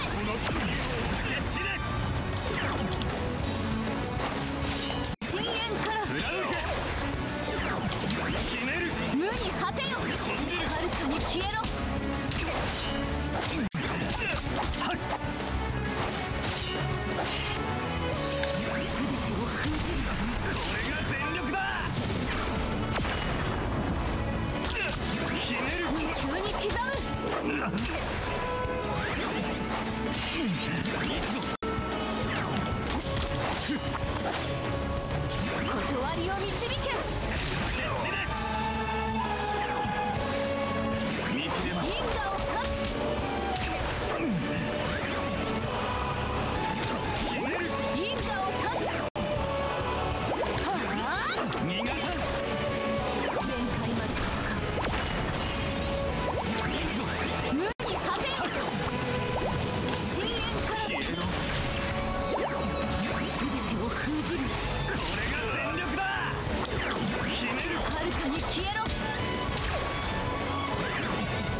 Oh crap, manifestation's over.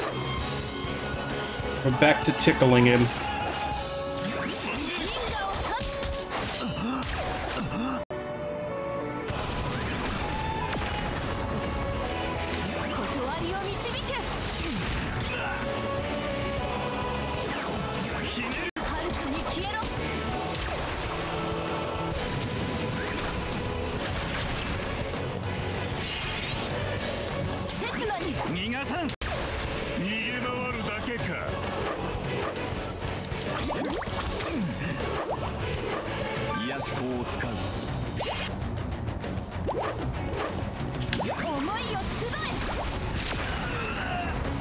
There we go.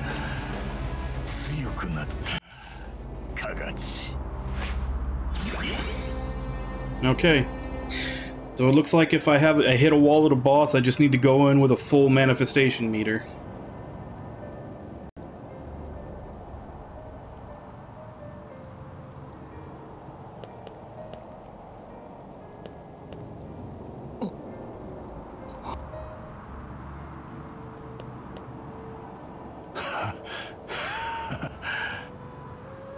Grown up strong, Kagachi. Forgive me. It's not your fault. The Night Devil forced you to do it. Yeah. No, I was in there with him. When I lost Mayura, I could tell I was coming apart at the seams. Then when the Night Devil possessed me, it felt good. My hatred free to rage, I felt liberated. I get it, you don't have to. No, listen to me. This is important.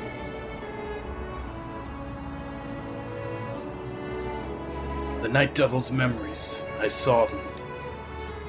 That thing is a daemon whose soul is so fueled by hatred it couldn't reincarnate. You're the only one who can save it. Why me? I don't know. You'll have to find that answer for yourself. Search for its origin. Collect the pieces of its malice. You're the only one who can be bound to it. In due course, it will find you. And you'll be there at my side to face it. Sorry. You have to handle this one yourself. After what I tried to do to the kingdom, you wouldn't want my help anyway. The key is the girl, Lyn. She is the link that binds you and the Night Devil together.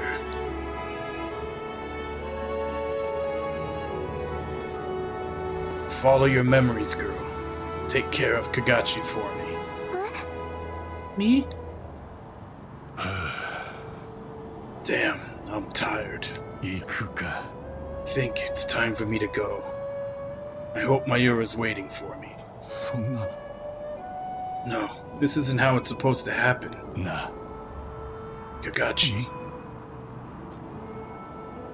愛してるぜ。 I love you, son. Even if you are a stubborn fool. うるさい。 The fool of a father. バカ野郎。 Stubborn to the end.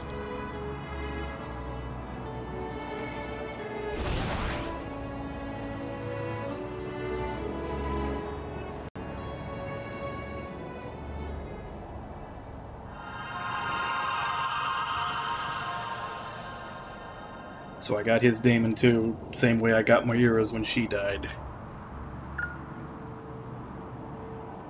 An audacious daemon who's never caught off guard, Gavod is keenly aware of the actions and emotions of others and makes every effort to accommodate them. He still holds distant memories of loved ones and eyes filled with despair.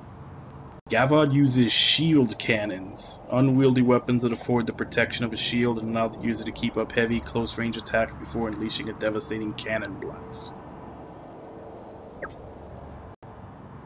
Okay, that sounds interesting. That's kind of one of the main problems of this game. Like, one of the things that kind of stops it from being more fun.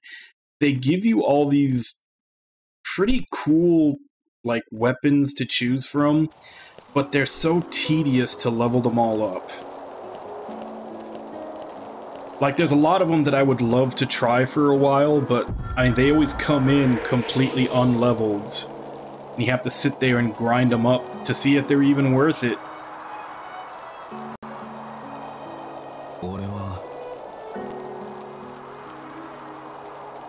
Like, if they either came in, like, at a rank compared to other ones that you have, or if it was just way easier to bring them up to a comparable level to everything you have, like, it would be way more fun to experiment with them all.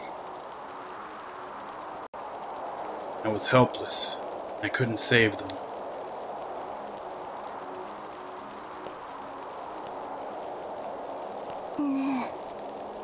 Kakashi, please. I know. I can't just sit here. Those people probably hate me. I'm the reason they're lost and suffering. But I have to ensure their passage. I have to do my duty as a watcher. I believe in you.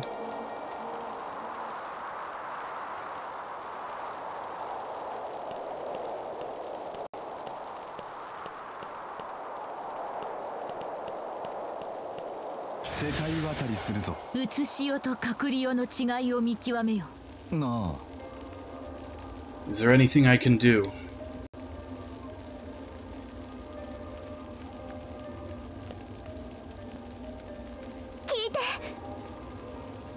Making someone else the enemy makes you an enemy as well. You do realize that, don't you? Please stop. Do you think Kagachi enjoyed doing what he did? What made him do it? Have you thought about that? Who failed to stem the tide of tears that threatened to flood the realm? The sheer number of lives lost might be answer enough. But I beg you, find it within yourselves to keep looking for answers. Don't give up. Our laws were not created to restrain life. They were written to give life hope and meaning. I'm sure of it.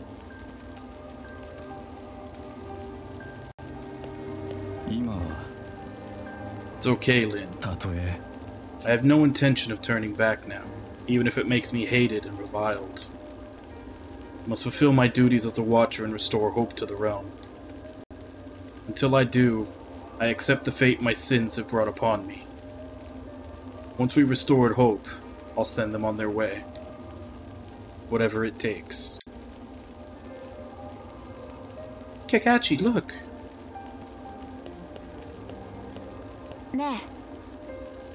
I need your help. With what? My dog. He's all alone now that I'm gone. I just need to know that he's okay. Could you set him free for me?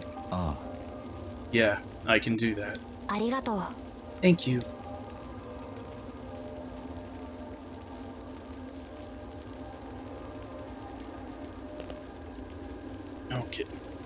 I'm guessing I actually have to go find his dog then. ここなら安全。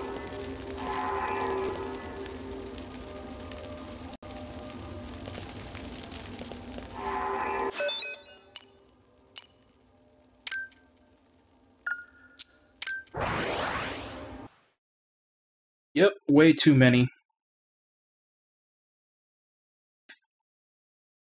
And they all look interesting, but it's too much of a hassle grinding them all up to an effective level.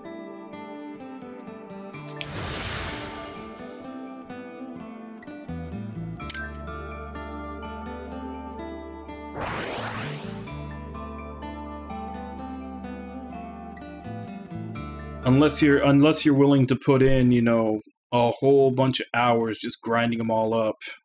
I mean, I'm pretty sure most people are just gonna pick one or two and use those throughout the game. The only problem with that is that they keep introducing new ones that are really cool that you'd want to use, but you'd have to grind them all up. Yeah, they all have to grind up individually.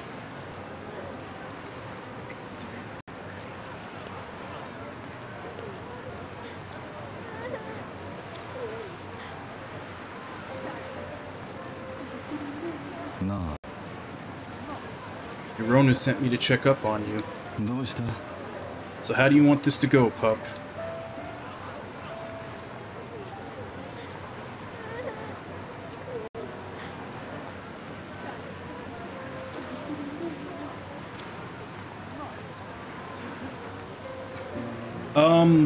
Both. Although I think the character level only... I think the character level only affects your HP, maybe?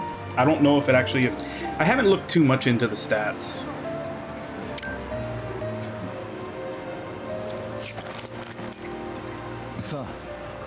But your main character does level, and then all the weapons level as you unlock their skill tree. Like, after you spent a certain number of stones in their skill tree, they rank up and get more powerful.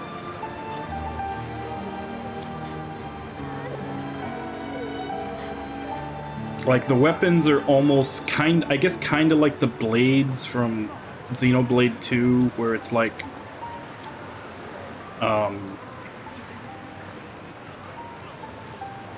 it's kind of like a being that embodies the weapon.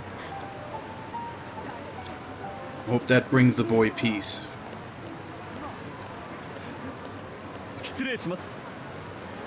Watcher Kagachi, return to the palace at once. Lady Lobelia requests your presence. I'm on my way.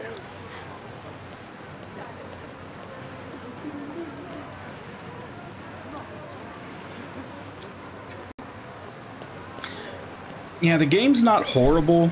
I did just hit a wall, but I basically figured out what I needed to get past it.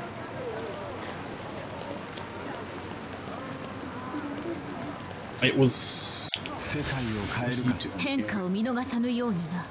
side quests. But the game would definitely be 10 times more fun if they made it easy to level up all the different weapons, or easier to level up all the different weapons, so you could try them out and have fun with them. Because a lot of them sound really cool, but I just don't... like, I'm probably not going to use most of them because I don't want to sit there and level every single one up. My friends got me to join the uprising, but what was the point if it ended in death? I have no idea why I went along with them. I should have gone to Kiho Shores instead. I'd like to see it one more time. Would you take me there? Around the entrance to the ruins would be best.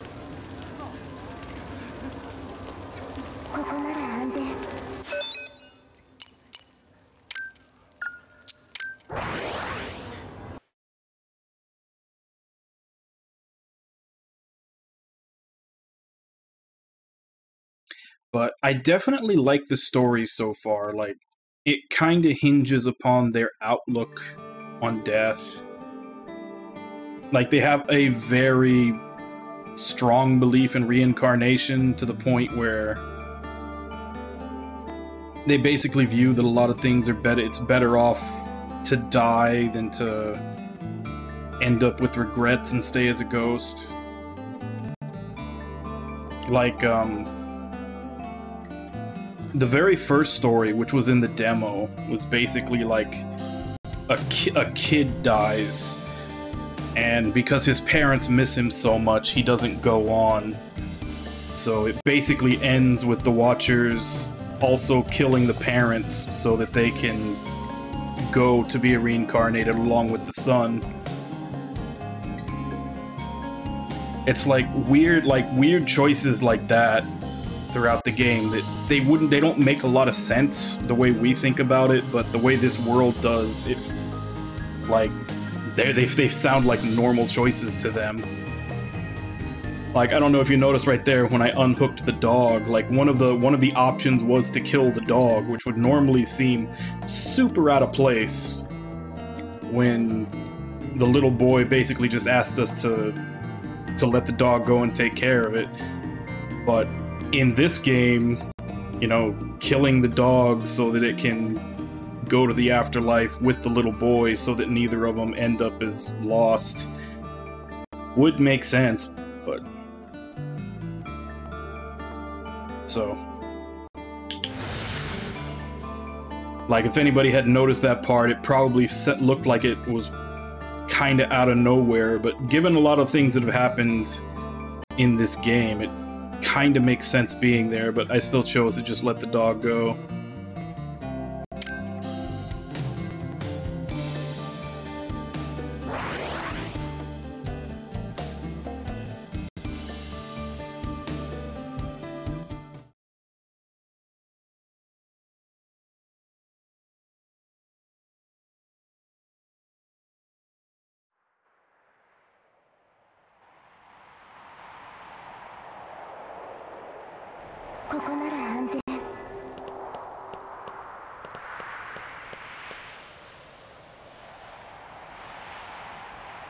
I love this place. I get sad at times, even knowing how things work, like when my friend died. Whenever I felt down, I'd come here. It's a very special place to me. I'm ready to leave now. Thank you. But yeah, essentially, the Watchers, which is what the main character is, like, their entire job is to make sure that the lost or ghosts that have regrets or something that's keeping them from passing on to reincarnate, it's kind of a make sure that they go on almost by any means necessary.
So, you ready to tell me what you know?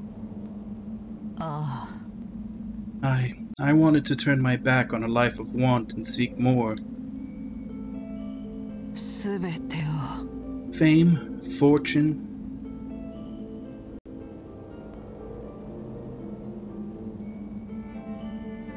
I came from a poor home. My father was a kind man, but a fool all the same. He never met a scheme he didn't like. I hated that part of him. But he was the lowest of the low, and more than anything, I was ashamed of him. Then, when I was 12, my life changed forever. One night my father returned home in the middle of a rainstorm. Without a word, he set his bag down and departed once more. Inside his bag was a vast sum of money. Not again, I thought to myself.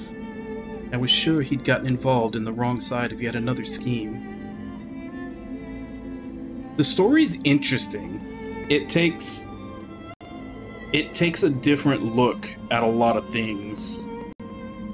Like, the world itself has a kind of odd set of rules that influence everything in the game.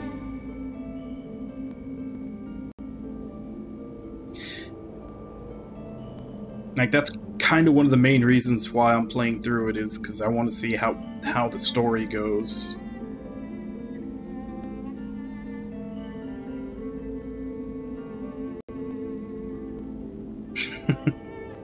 That's what I tell Ragna a lot.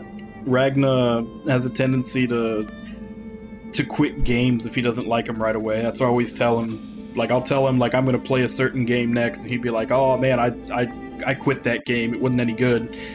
That's what I always tell him. I was like, okay, I'll play it so you don't have to.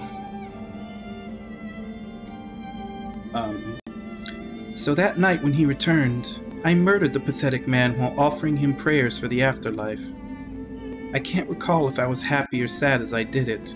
Perhaps a little of both. I put the money he'd brought home to great use as I climbed the ranks of society. I lifted myself out of my own miserable existence as I worked towards serving the Sovereign. I never stopped climbing, even after working my way into the palace. I wanted to get as far away from my past as I could. At 20, I finally got my chance. I was selected to attend the next Sovereign. She was a girl of just 11, yet already I could feel the hate welling up within me. Nevertheless, I bided my time. I earned her trust and became her closest confidant.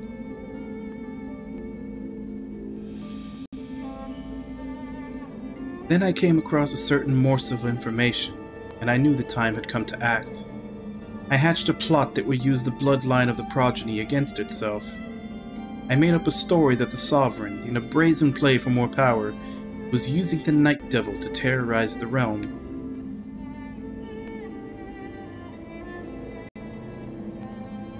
I killed her.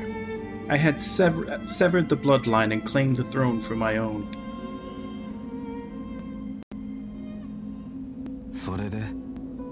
Were you satisfied? Yeah. At first, though I quickly realized I was not the chosen Sovereign. You saw it yourself. Even that infernal device underground rejected me.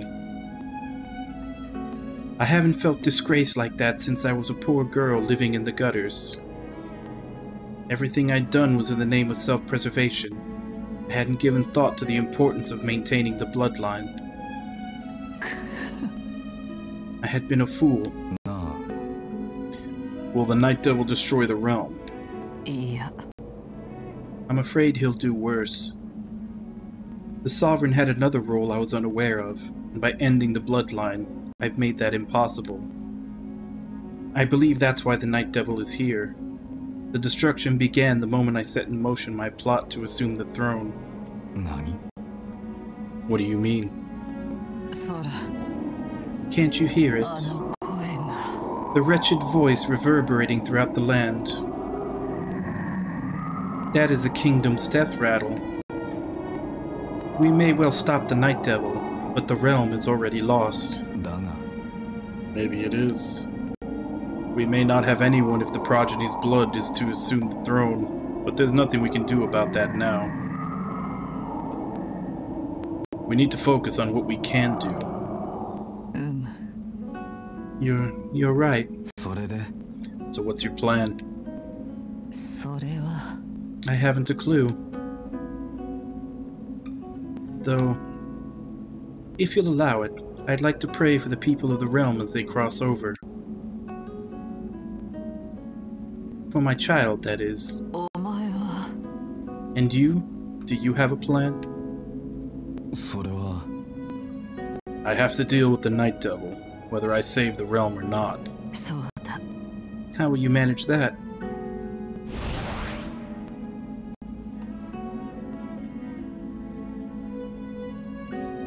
Apparently we have to go on a MacGuffin quest.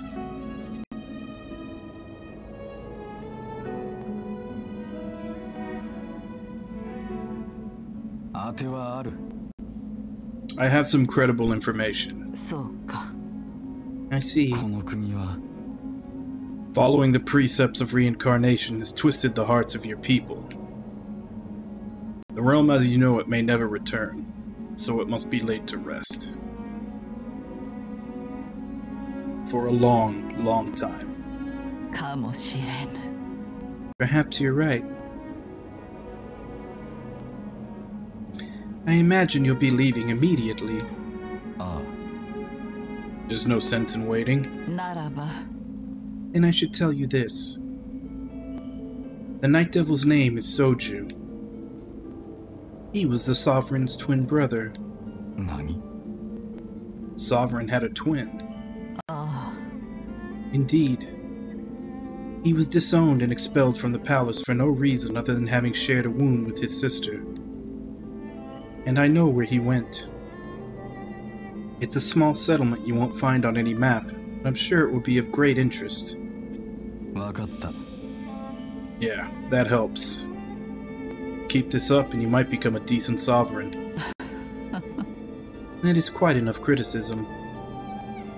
May you restore the realm to its former glory and return safely, Watcher Kagachi.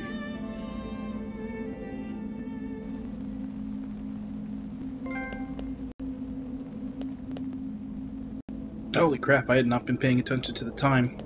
I need to go on my break. So yeah, I'm gonna go on break. I'll be back in 5, and then we will continue. We apparently have to gather some MacGuffins so that we can take care of the Night Devil. I'll be back in 5.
She's rank 6, he's rank 5, 3, 5.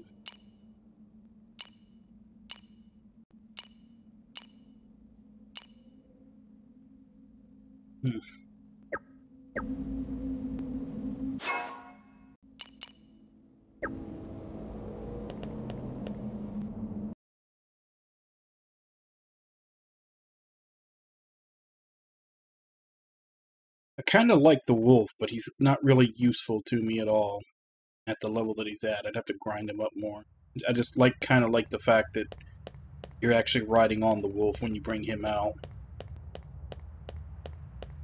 But he's only rank 3, so he won't really be worth anything.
And there's that much of a difference?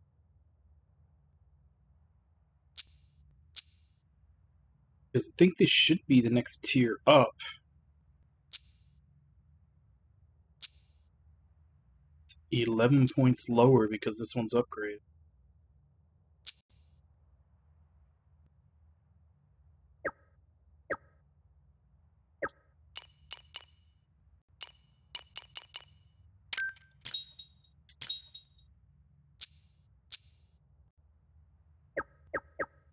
今どこに行くの？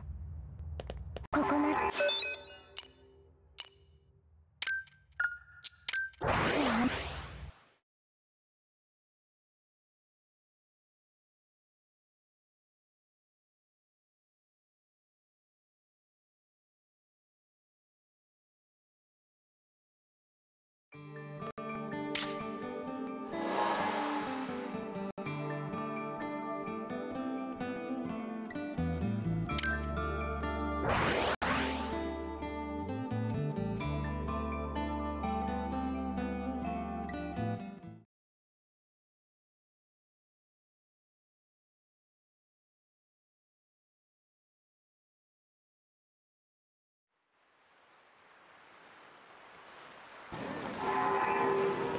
準備はもう大丈夫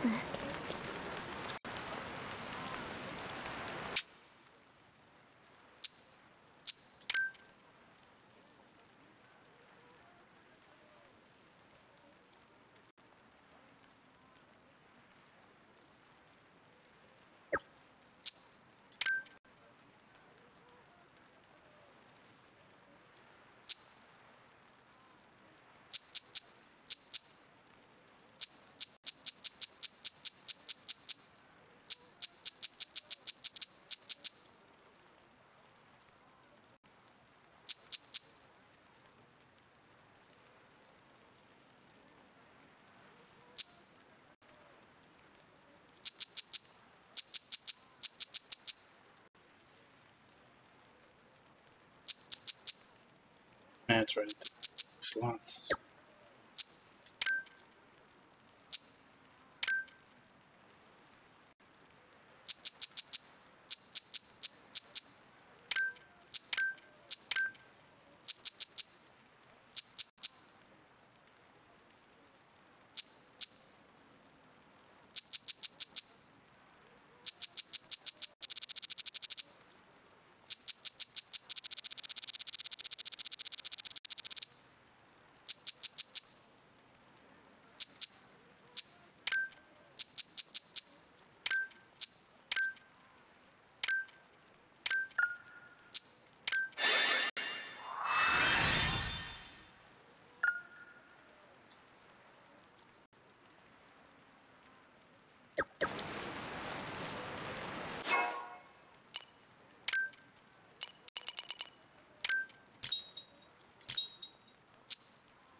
Wait, what?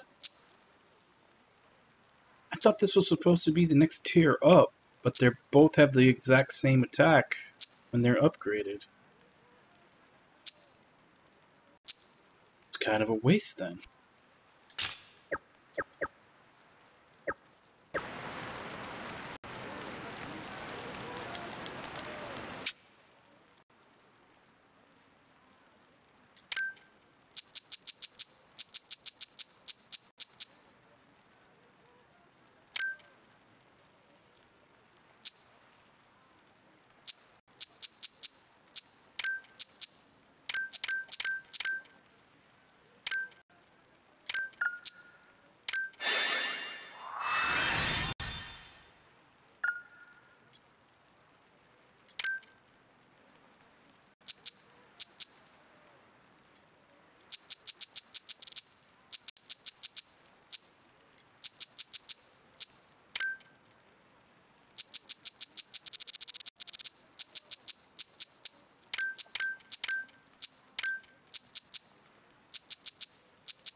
Alright, to the next dungeon.